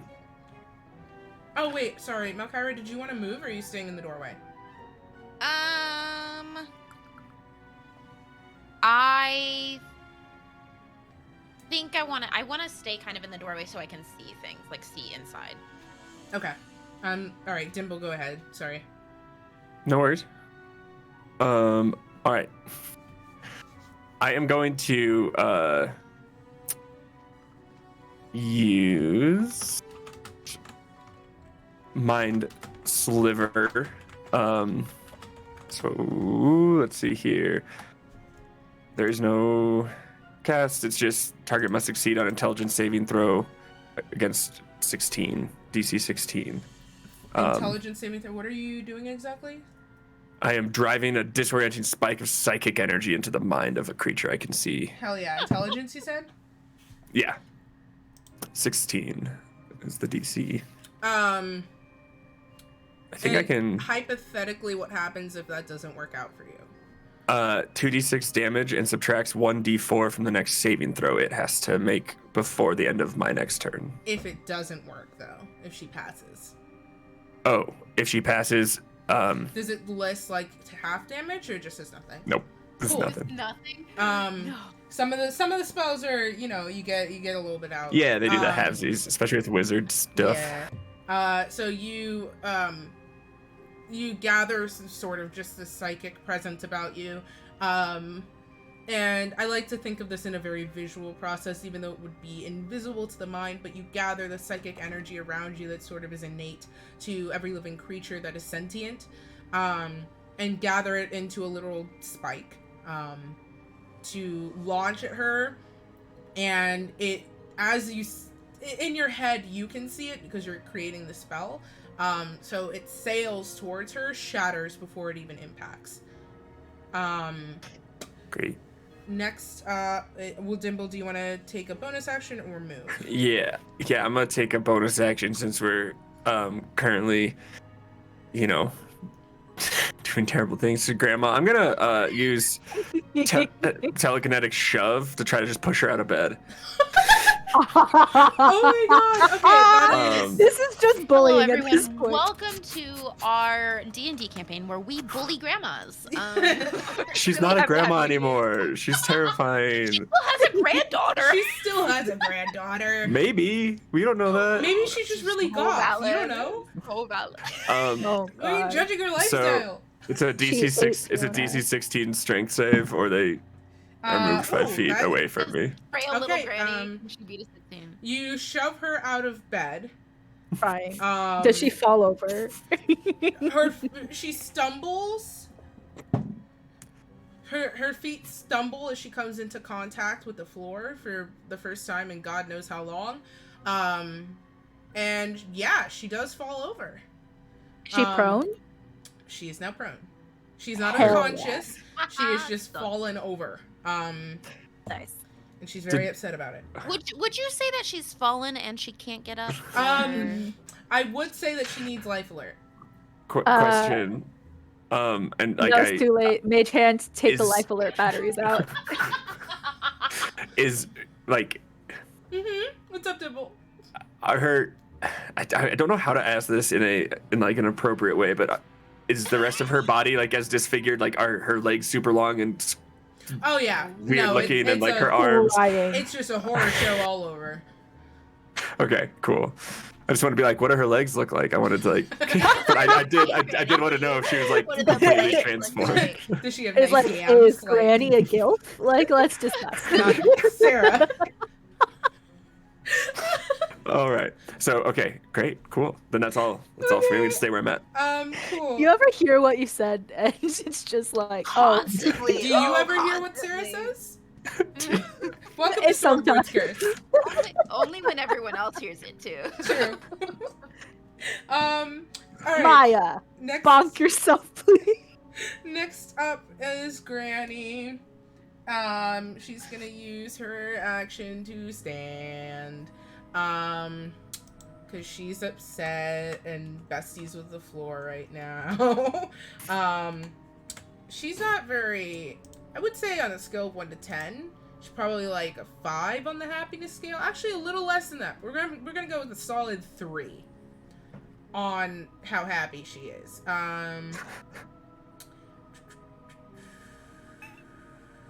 Okay. Yep. So she's going to. What is she gonna do? What's she gonna do? She was. I would assume you would shove her away from Young Me, right? Yeah. Okay. She's still gonna use her movement to get over there because Young Me's closest. That's 5. Yeah. Okay. So Young Me, you watch her tumble out of bed, and there's an unpleasant crack, as she hits the ground. Unpleasant, or is young me satisfied? I mean, you might be happy about it, but it's not fun to listen to. Got it. And she shoves herself up, and she's not even really standing. She's just hunched over with these claws scraping the ground, and her neck elongated to her head almost droops. And her legs just too long for her body, so she's just in this like horrible hunch as she stands, and it's like her limbs are kind of cracking into what's supposed to be their proper order as she gets up. And her head turns snap to look at you, and that's more of her skin flakes away to reveal bone. And she grins, and her teeth are just black and dripping. And she goes to just swipe a hand up to drag them across your body to cut you open again, like she tried to last time. But as she does this upward strike, she just, like, her bones kind of, like, pull out in her arm, like, dislocating almost, and she whiffs. And then they crack back into place as her shoulder rotates in a perfect circle back around. Frustrated by this, she's going to move past you to try and get a Dimble so you get an attack of opportunity. Me? Yeah. I could do any attack. Attack of opportunity, I believe it is just melee, or... Yeah, I think it's like, off the top of my head, it's just melee. no. I am, unfortunately, not Matthew Mercer. Okay. Young Me is going to take her rapier out from its sheath on her hip. Okay. And sort of, like, do this, like, finesse, like, twirl with it in her hand, and as she does that, she's going to use a bardic inspiration point to create psychic blades, which basically just adds an extra 5d6 if I do end up hitting her. Okay. So You can I just make roll one for an attack. Yeah, you can make a single melee attack. All right. And that 20 for 28. All right. I love it here. You An extra I missed- 5d6. I roll 5d6 on top of the rapier damage, Nice. I believe. I would assume so. Yes. All right, so I'll roll the rapier damage first. Okay, that'll be 11 for that. Okay. And then 11. 23 for the psychic damage. 34. Give me 1 second. I have to do math. This is very harrowing for me. That'll be 34 altogether, bestie. No, I mean from her HP. Okay. This is a very emotional experience for me. I'm not numbers. You're not numbers. I would hope not. I am not numbers. I can confirm. Okay. You all, Dimble and Malcyra, you see Young Me unsheath, and it's almost like she moves a little too fast as well. Like, it's unsettling, but in a better way than whatever the fuck's going on with Granny and her sauce. Um, Not but her just in sauce. this Why like did you almost like not? she's got sauce. I don't know. She's in this almost like twofold like. Young Me plunges her blade into Granny, and more of her begins to just peel and crackle away in the skin. The rib cage is now fully exposed, and you see rotting organs held in place behind there as well. Just bits of leg and arm are just exposed to the outside air now. Do we see a heart? Where the heart would be is not currently exposed at the moment. Ah, okay. And she wails in pain, but she is still standing.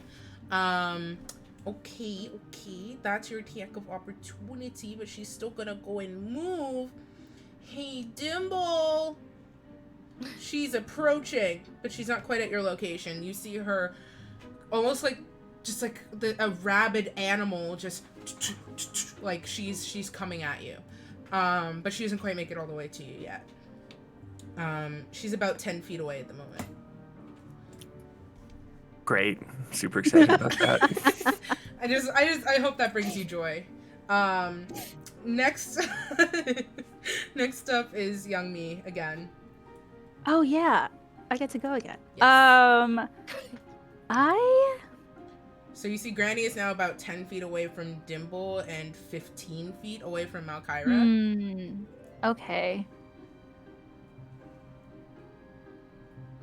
Can I... Okay, can I try to use telekinetic shove to move her 5 feet toward me? So to like almost to pull her slow her back? down a little bit? Yeah. That's a strength, right, on that? Yes. It's going to be, I don't know, a DC of 15.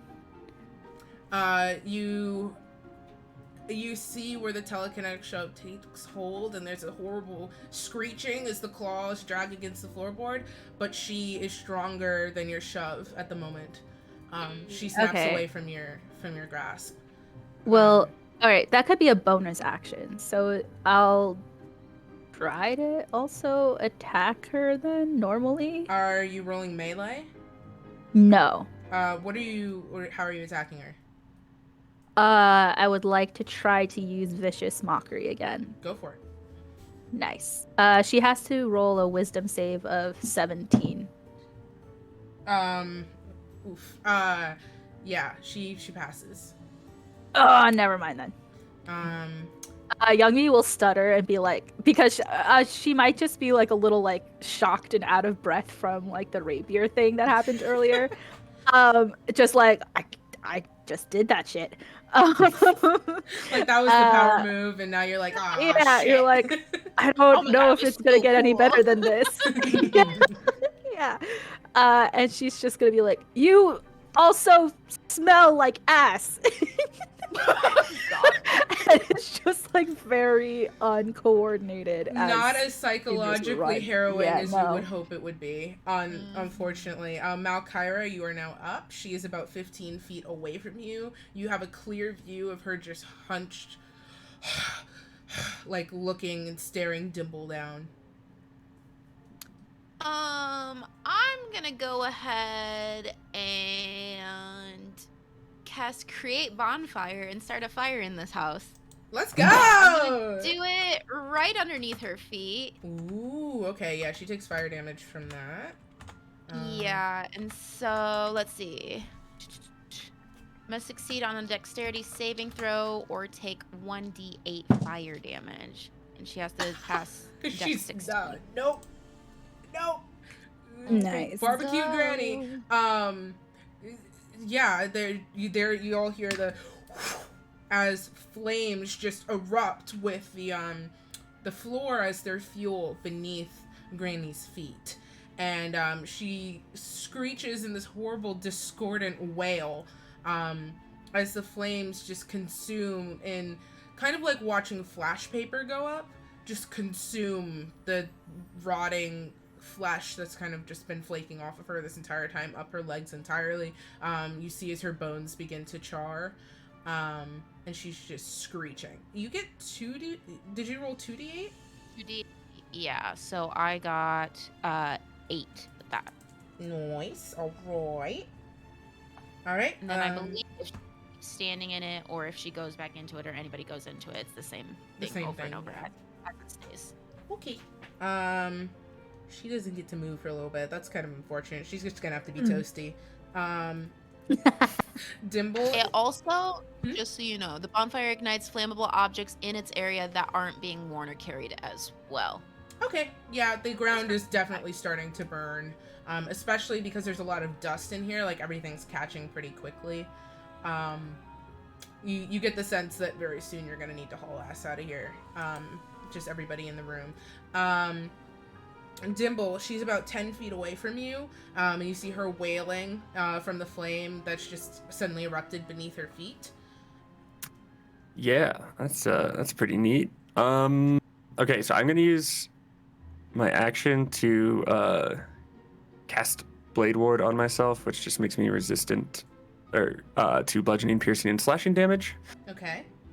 for the next turn. And then I'm gonna use cunning action as my bonus action to dash, and as I want to get as close to the door as I can while giving Granny a wide enough berth that I don't get opportunityed, if that's possible. Okay, yeah, you can do that.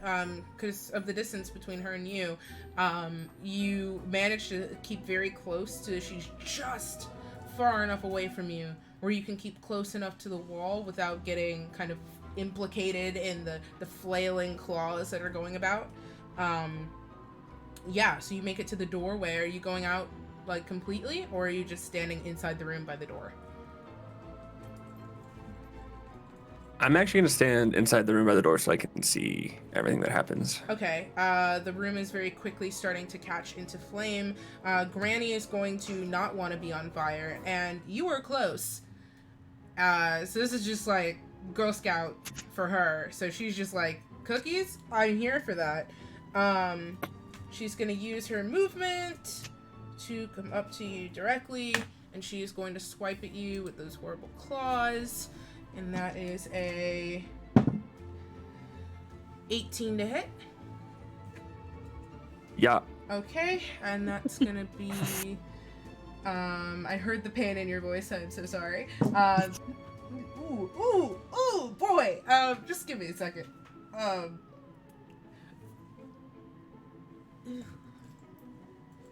That's gonna be 18 None of this slashing is sounding damage. Okay. She just. That It's not as bad. I forget you guys are like higher levels, so this isn't like as life threatening. 18 after the resistance. Oh no, I forgot to do it. It halves it, right? Yeah, I think yeah. Okay, so then I have 7 hit points left of my ward too. Oh, well, 18 divided by 2 is 9. Yes.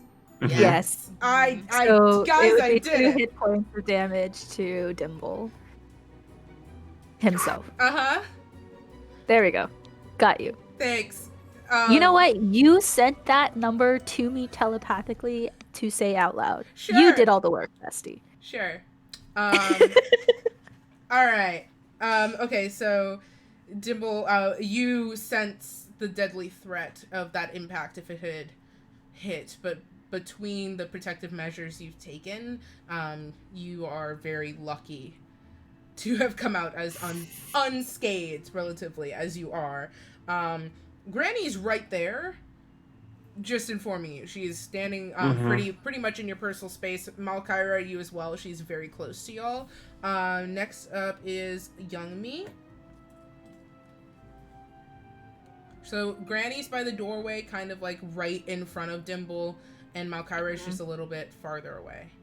And the room is very quickly starting to burn.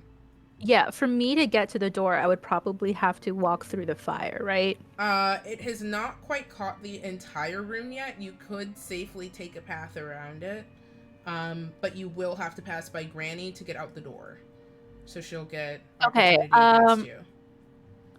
I think that I'm going to try to get close to Granny, without necessarily like moving past her. So like, I'll get closer to everybody else. Um, Okay. Or you just want to come up like kind of behind her? yeah, Okay. and I think.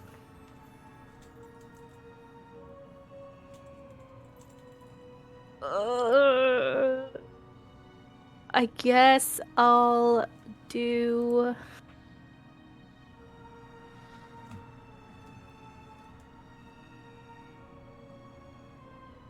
I guess I will just try to stab her with my rapier again without the psychic blades, so like a normal melee.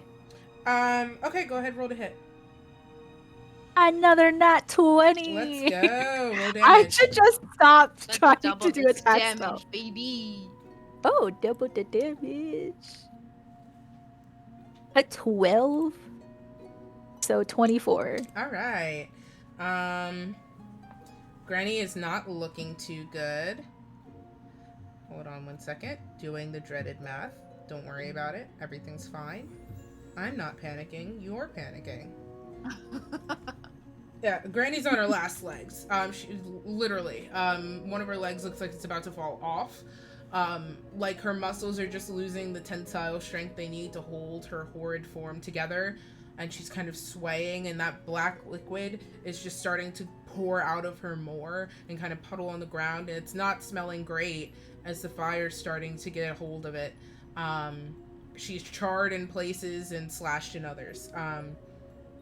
All right. And are you just staying where you are after you struck, or are you gonna use? Well, I moved to get close to her. Oh Okay. wait, the rest of my movement. You have like maybe 5 feet, but she probably will still get opportunity against you. So you could get out of the door, but right. I think that I just want to like, if there's like a way for her to be past the fire, but not past Grandma. The fire is close to you, but it is also close to Granny. So you're not in immediate danger now, but you're gonna need to move soon. Yeah, that's fine then. She'll take the risk. All right. Next up is Malcyra. We're gonna go back in with an Eldritch Blast. Okay. 2 of them. Ooh, let's go. We'll see if we let's go. All right, that's an unnatural 20. Mm-hmm. And can I add my bardic inspiration to the second one? Because it's the attack. Yeah, you can do it to an attack roll. Sorry, I thought you meant your damage. I was like, I don't think so. Oh no! I wish. Dude, imagine. Oh my god, no. Right. All right. So there's a 20 and a 23. Okay. The bardic inspiration makes you super beefy. Yeah. Both of those are gonna hit. Go ahead and tell me what the damage is. Perfect. First is 12. Then it's 5, so 17. Okay. How would you like to defeat this creature? We kill Grandma. I'm gonna aim both of these shots for each of the hips so that she can break both hips as her my god. blood and falls back, hopefully onto the firing, breaking ground. I assume, since we are on the second level, because she is upstairs. And I'll let you flourish the rest. Okay. She does exactly as you described. There's just this horrible crunching as she falls backwards, and the floor is beginning to splinter now as the flames take quick hold of the dust and everything within. And the windows are starting to like rattle and whistle slightly from the pressure building up in this room. It's definitely getting hot and stuffy. But the floor specifically is not in great shape, and the flames just are crackling around her form as she thrashes and wails, and then there's just and she falls through the floor, and you hear her screeching as you see those long claws take final desperate swipes up as she tries to get leverage, and you hear the impact on the bottom floor as her flaming body hits the ground. Congrats, you've defeated Grandma. Malcyra finger guns as she like shot them, and then like puts them Nice. I'm gonna let you know that our other campaign, when my character shot fireball, she did exactly that. Yep. She was just like, from the hip. In my head, your Sure. fingertips are actually smoking, and you get to. Nice. You have wrecked Grandma. Good job. So Just quick DM question. yeah, what's up? So the flame was produced magically, correct? Yes, that was create bonfire from Malcyra. So would dispel magic get rid of the fire, or is it kind of like its own beast? I consider At this it just point. like it's the creation of the fire itself. The fire itself isn't magical in nature. All right. I just Um, wanted to like. let me double check. I'm pretty sure I it's was gonna just say, for this this. says the magic bonfire fills a 5-foot cube, and then I'm assuming it then caught other things on. So it is the start of it was at least magic, but does catching everything else. Well, the flame remains there and harms none of your equipment. Interesting. Okay. Well, I'm gonna go with, because it says magic flame. Yeah, let's go with yeah. Okay. What level did you cast the produce bonfire? It's just a cantrip. Okay. Then I will do dispel magic is all right. 3rd level Okay. is the lowest I can go. Like just wind, almost like just this invisible, unfelt wind. Invisible wind is invisible. This unfelt wind rushes into the room, and in one fell swoop, the flame is extinguished, and you're left behind with the charred remains and a giant hole in the floor. Cool. Just because I wanted to try to preserve the house so that we could still like investigate anything. Understandable. So Youngmi does that and she moves around the hole to get to Grandma's bed because before the fight began, you said that she moved her hand. I want to see if there's anything in the bed. Yeah, sure. You can peel away the blankets. You just see these deep claw marks in the bed. Like it looks like she was just Scratching at it, Yeah. that's super unsettling. That's just really unsettling. I hate that. said hand check. Dimble kind of glances around and during the commotion, of course, had stopped paying attention to Mage Hand, so casts it again and grabs the heart. 'cause, grabs the you know. heart. Okay. Oh my god. You have your Febreze bag with you. Yeah. Are you guys where are we headed now? Downstairs to examine Grandma's body, probably. Okay. That's where I would want to go. Are we okay with that? Yeah. Okay. You head downstairs. Grandma's body is in the main sitting room where all that wrecked furniture is. And she just looks horrible. I mean, limbs are still at that gangly, unsettling length, stretched about on the floor. Her jaw never quite snapped back into place, so it's laying facing one side, just held in only by muscle away from her face, while her head is going the other way. You see just a blackened interior of her mouth as that liquid is still kind of pooling just around her face. Various areas of her are charred or just disintegrated or damaged, and then there's that gaping hole in her body as well that you had opened, and you can see her spine clear through. Yeah. Was Granny naked? Granny was not naked, but like her clothes were like easily Very damaged. tattered. Yeah. Okay. Yeah. So like Youngmi will use Mage Hand to like move everything to see if she can see in like the heart area of where it is. Is it visible? Please say yes. Yes. Okay. You do see her heart in her chest. It is shriveled and black and oozing, but Yum. it's there. Cool. Heart didn't belong to Grandma, she says out loud. So, what are we doing now? So Dimble's first thought is that our suave friend, it's Henry, right? Our contact at the cauldron, he said that he's come over and had meals in the evenings with Granny, Yes, he and did. also he was the one that warned us not to go there at night, and I'm kind of interested in what happens if we go back to the cauldron and just tell him, like, hey, Granny was some undead thing. Also, just, am I able to figure out, like, what She was. type, what Granny was? I mean, I know there was, like, necromancy involved, probably, but, like, can I Roll me do a little Arcana. check? Yeah, I think Youngmi also is curious. 18. Okay. Young me, what'd you get? And Malcyra, are you rolling as well, or are you just like, nah, this is good? Malcyra's actually looking for like tattered curtains or material that she can rip apart. There's a small tattered curtain on the back door, like it has like a small window.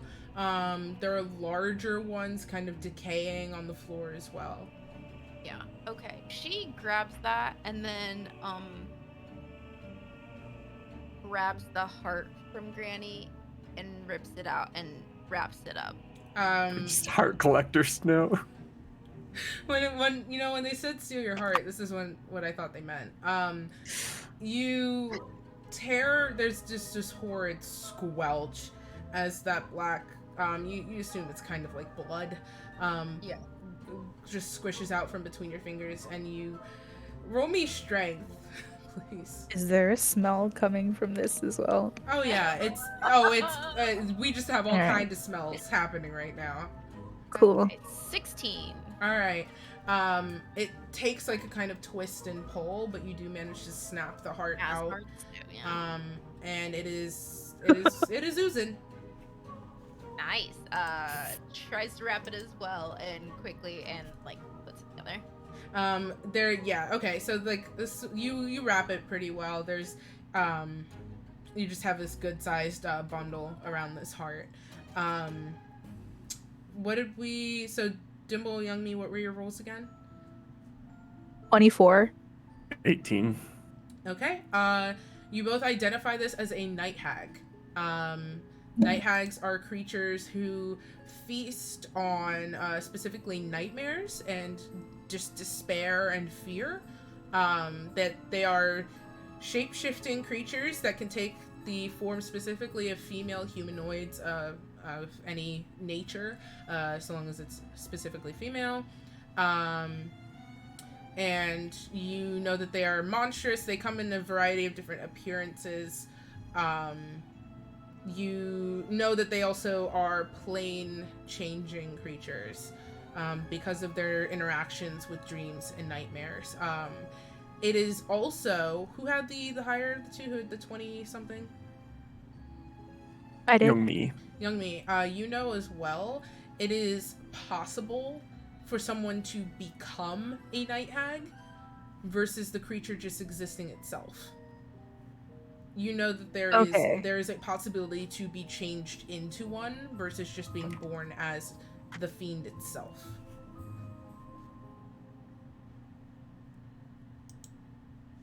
Yeah, I was about to ask then whether or not this was like actually Granny, but now that's question still kind of up in the air.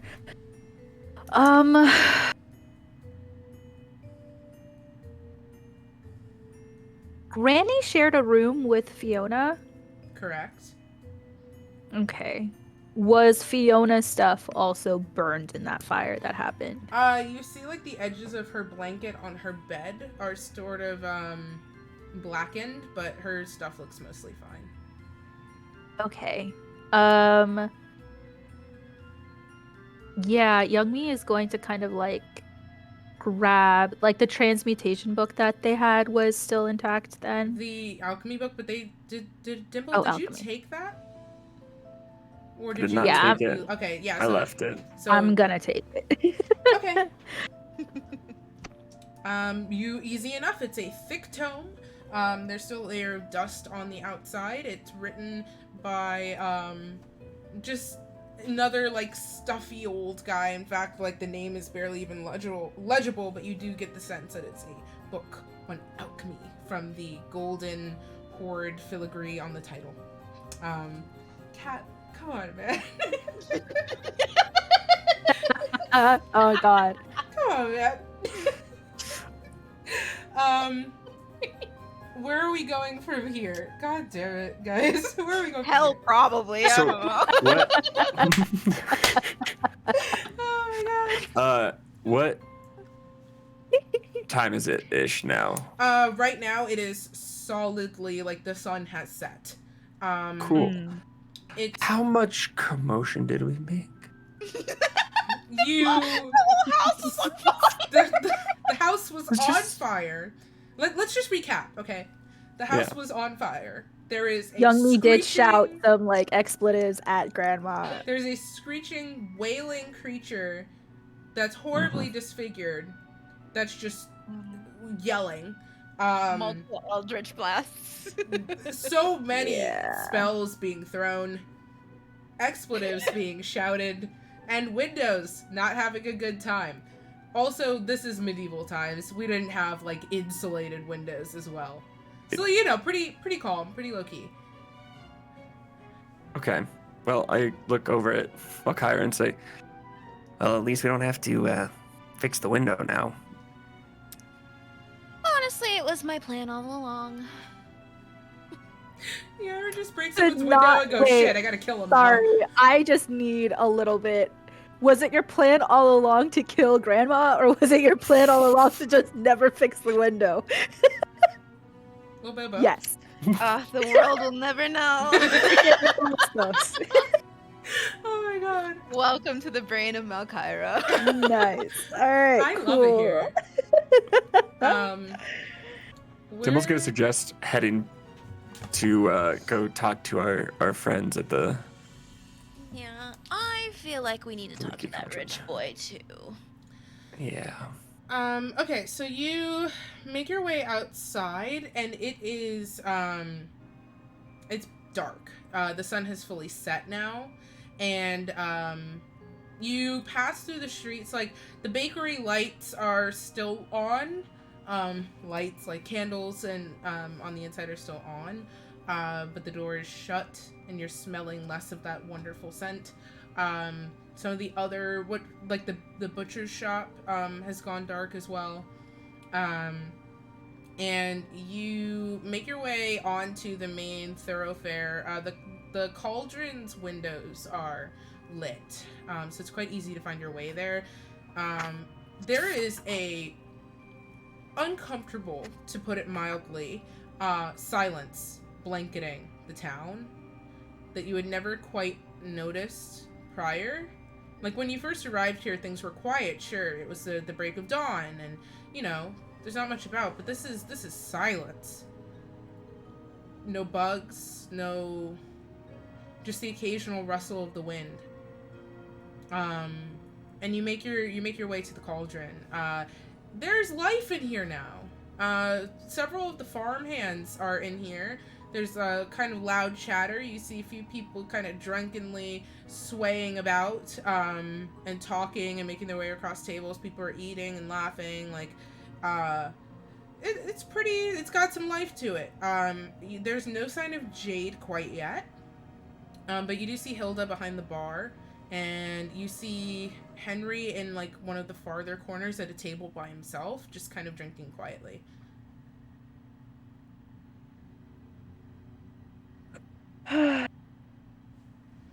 Dimble's gonna. I don't know what to do with this heart, to be honest. Dimble's gonna start walking towards Henry, and it's gonna like have his mage hand ahead of him and just go and drop like the wrapped heart or the bagged heart on the table in front of Alright, Henry. I It can makes respect a it. horrible squelching noise as it makes contact with the table. Oh dear, what is that? Young Me is in the background getting Hilda and ordering the strongest liquor that they have at the place. That I can do. How much you want? Just a single serving Perfect. shot. Well, Drink. wait, do you. What? Okay. Strongest that they've. Yeah, I got you. She turns. And there's like a variety of taps and things like that. She grabs a shot glass, from like up on this upper shelf. She kind of has to go on her tiptoes to grab it. Takes it between her fingers, whisks it under a couple of the taps, and it's just almost at surface level on the shot glass, and then she gives it a little bit of a swirl, so a couple little bits strip off of her fingers, but it's still mostly full. And she hands it she puts it down on the bar in front of you, and she goes, enjoy. And she goes to go help somebody else. It is a greenish purple sort of liquid in a. That's such a lovely color combo. Mm-hmm. Well, Serving no. Let Barney. me just say, it's not like mixed. It's like green with purple like swirling through, almost like. I mean, you wouldn't want to drink this, but you know when you like drop colors into food coloring and like each. Yeah. It's Okay. kind of that effect. It does actually smell kind of nice. Almost has like a wine kind of smell to it, like sort of like fruity and floral. Yeah. She's gonna take a very small sip. It tastes almost like fruit punch. I don't know if that concept really exists at this dangerous. time. Cool. But it's smooth and scary. Dangerous. Yeah, if it's like that, I'm just gonna down the entire thing and walk back over to the table with the heart and Henry and everybody else. It's a slow creep. At first you're like, that's not bad, and then by the time you get to the table, you feel the buzz taking hold. And it's got its claws in you. Not quite drunk, but definitely you're getting there, and that was one. Cool. That's all she needed. She just needed to take the edge off a little bit. Understandable. Okay, so yeah, Henry is revolted.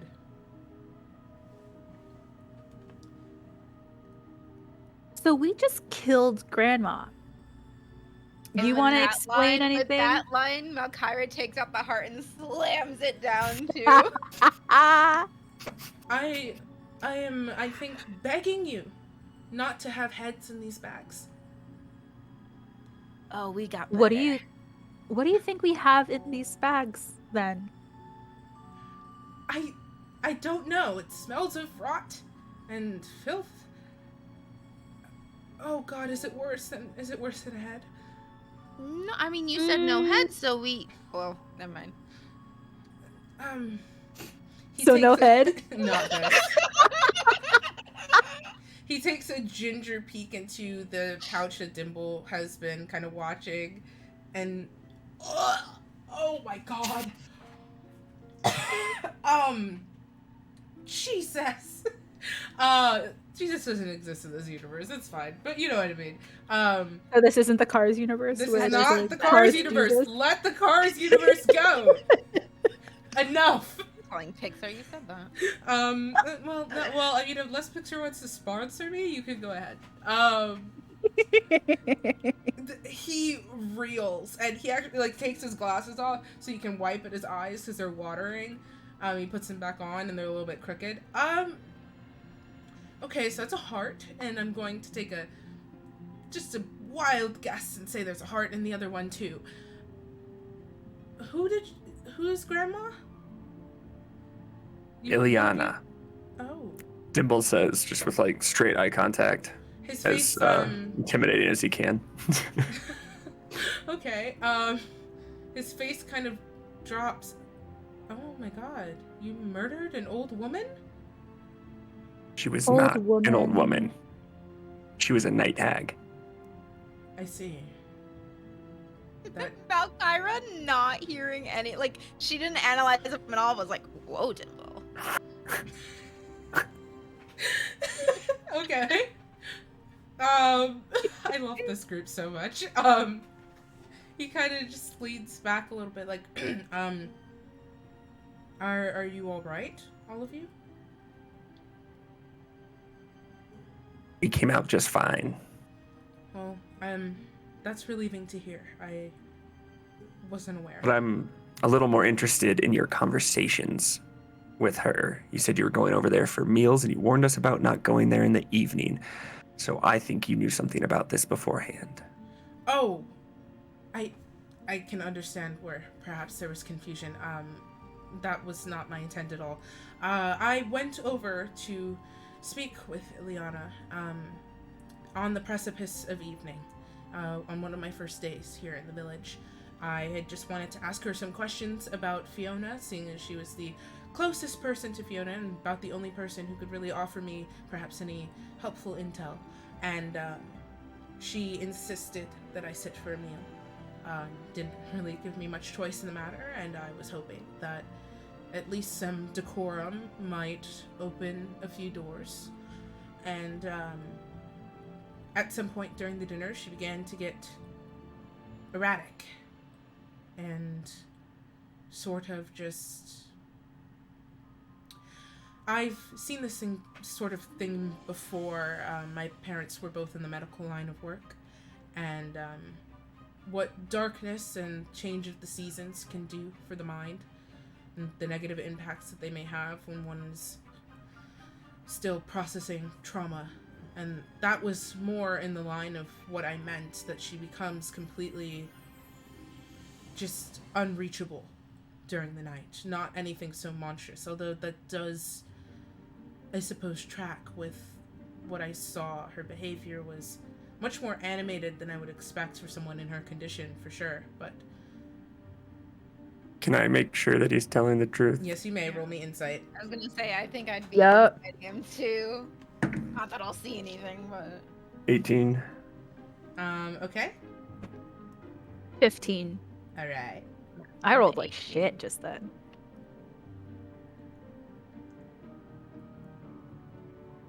Kat, sorry, what did you get again?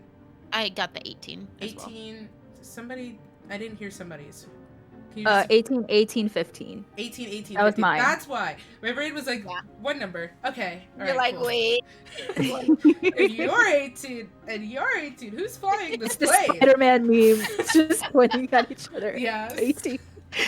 Okay, so you all get the sense that he is being honest. Like, he is genuinely surprised. His reaction's a lot less shocked than you expected. Like, he seems relatively calm and taking it in stride, but he's not... He does seem to be telling the truth. Okay.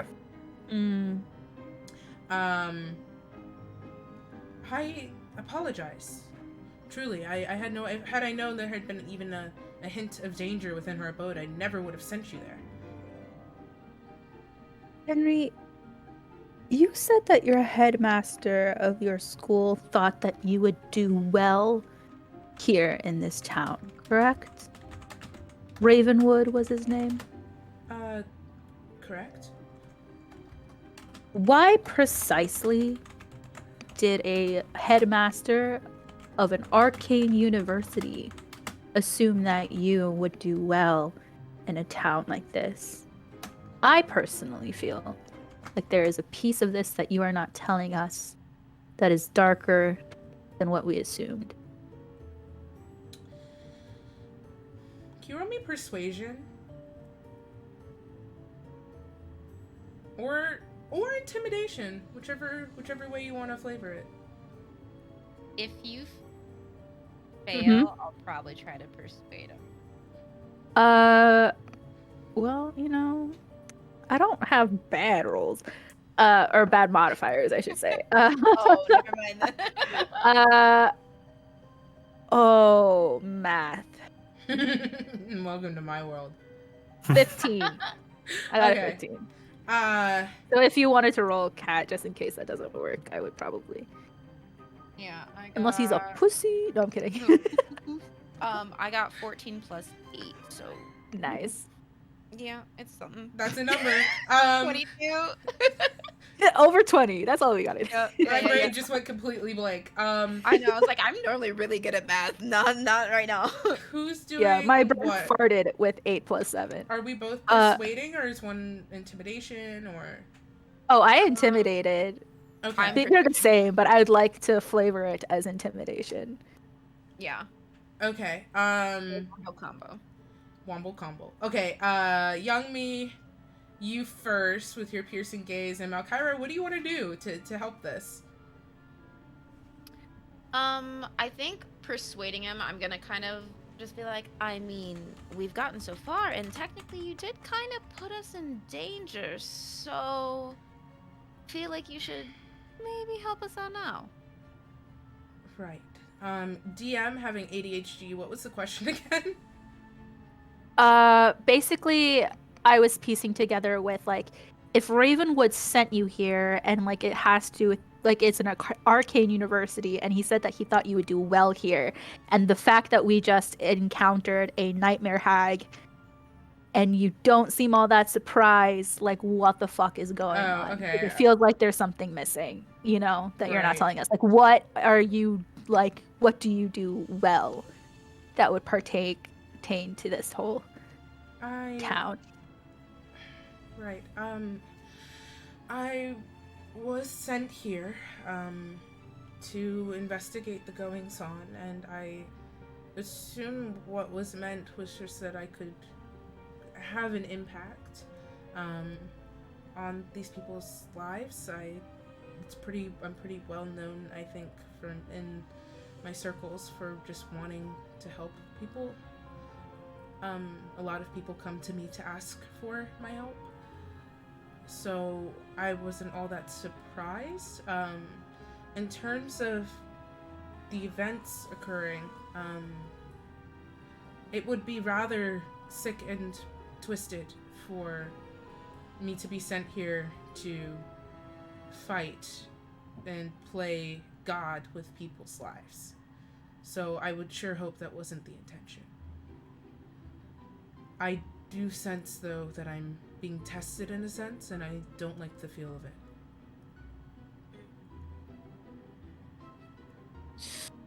Young Me will lean back and be like, and kind of like rest her head in her hand and just be like very tired after today's events and just not knowing. Understandable. Okay. Now, Kyra's gonna look him straight in the eyes and say, so you're being tested, but we're doing the work to pass the test. I mean, I'm not certain about any. So he's like kind of stammering a little bit. I'm not sure about any testing components specifically. Like I said, it's just a hunch, and I'm not necessarily doing nothing. I'm just not one for physical prowess, and I didn't send you in there knowing the danger. I never would have had I known. I think we're just in an unfortunate sequence of circumstances. Are you a good liar, Henry? From the R track record. Oh my god. Track record. Our track record. It doesn't seem like you are, but I just want to know in a general sense because I can detect bullshit very well. He visibly like swallows nervously. I don't know how to answer that question. I'm just wondering because your professor thought that you would do well. I'm wondering if your schooling and your record has been flubbed in any way to give your headmaster this false notion that you would be able to solve this, because it seems like you needed help. So I'm just wondering what's happening here. Yummy, can you roll me perception? He's very peeved. Perception is gonna be a 28. Henry kind of drops his head, and remember he's got these like these like thick curls that he's pulled back, and some of them kind of like fall on his face a little bit as he leans forward a little, and he looks back up at you, and you notice his eyes have changed color. His eyes were brown when you met him. He's looking up at you with golden irises right now. Can I check to see like what did that? You don't. I mean, it's not like something actually like. You can like try to insight to see what that may mean, but like nothing else physically happened around you guys. Literally, it was just a 2 second moment that you just happened to catch. He Yeah. looks down I'm and just looks back saying up. His because eye color's changed. like thaumaturgy can change your eye color. So I'm just wondering if he did that to be like fancy or Oh, something. do Arcana. A mood ring. Yeah, just like bro, what? A 21. Sorry, I just blanked hard. 21. Wow. Okay, so you. Thaumaturgy, why the eye change? Nah, it was it. You don't get the sense it was thaumaturgy. Okay. Uh, she just really wanted to check, like, You don't what get the fuck? sense that this was an intentional decision. Got it. I just, I like I said to you before, I genuinely, if it's any consolation, did not want to put you in danger, and I certainly don't like the idea of messing around with lives that aren't my own. So, I'm going to help you get to the bottom of it as best as I can, and I deeply apologize that I've put you in any measure of danger. I truly mean it. I want no harm to befall any of you. Any friend of Alex is a friend of mine. Yeah. Oddly enough, Dimble really kind of trusts that he doesn't necessarily trust Henry completely, but he trusts that he's telling us the truth. And while there might be more to Henry than meets the eye, there is, for the time being, Dimble trusts him and decides to head upstairs to his room, taking the heart with him. Both the of wrap. them? What? I'll just take one of them. I'm gonna take the first Yeah, one that we you have an found. abundance of hearts. Yeah. Yeah, we have multiple hearts. That shouldn't be a question that you have to ask, but It's just like Kyrie the definitely grabs Granny's heart too. And Okay. just kinda- the horrid Push- question of wondering if this is what it is when in Legend of Zelda you collect heart pieces to increase your HP. Wow. When I woke up this morning, this is not what I thought was gonna happen. D&D. Is it safe to say we're all retiring to our rooms for now? Yeah, Youngmi will get up slowly from the table, and as she's walking away, she'll turn and look over her shoulder at Henry and just be like, "We are putting our lives on the line for your assignment. Sure, we were sent here by Alec, but you are coming with us from now on." Of course. And she goes upstairs. Okay. He kind of. She walks away before. He Yeah. starts to fumble his way through another apology, but you're gone before he can finish. And with that, because wow, we just got into that a little bit. We went over it, but that was really fun. That's gonna wrap episode so much fun. 2. Oh my gosh, you guys! This was a blast. Thank you so much to my wonderful cast. You guys are so fun. Thank you to No, you. No, Yeah. you can't Uno reverse card me. That's not how this works. Thank you guys so much. Thank you to everybody who contributed so far, whether it was today or last time or in between, to our goal to help the National Coalition Against Domestic Violence. You are helping domestic violence survivors get the resources that they need, including, because I found this out, they also foster shelters that allow survivors and their pets to stay together. So that's really cool.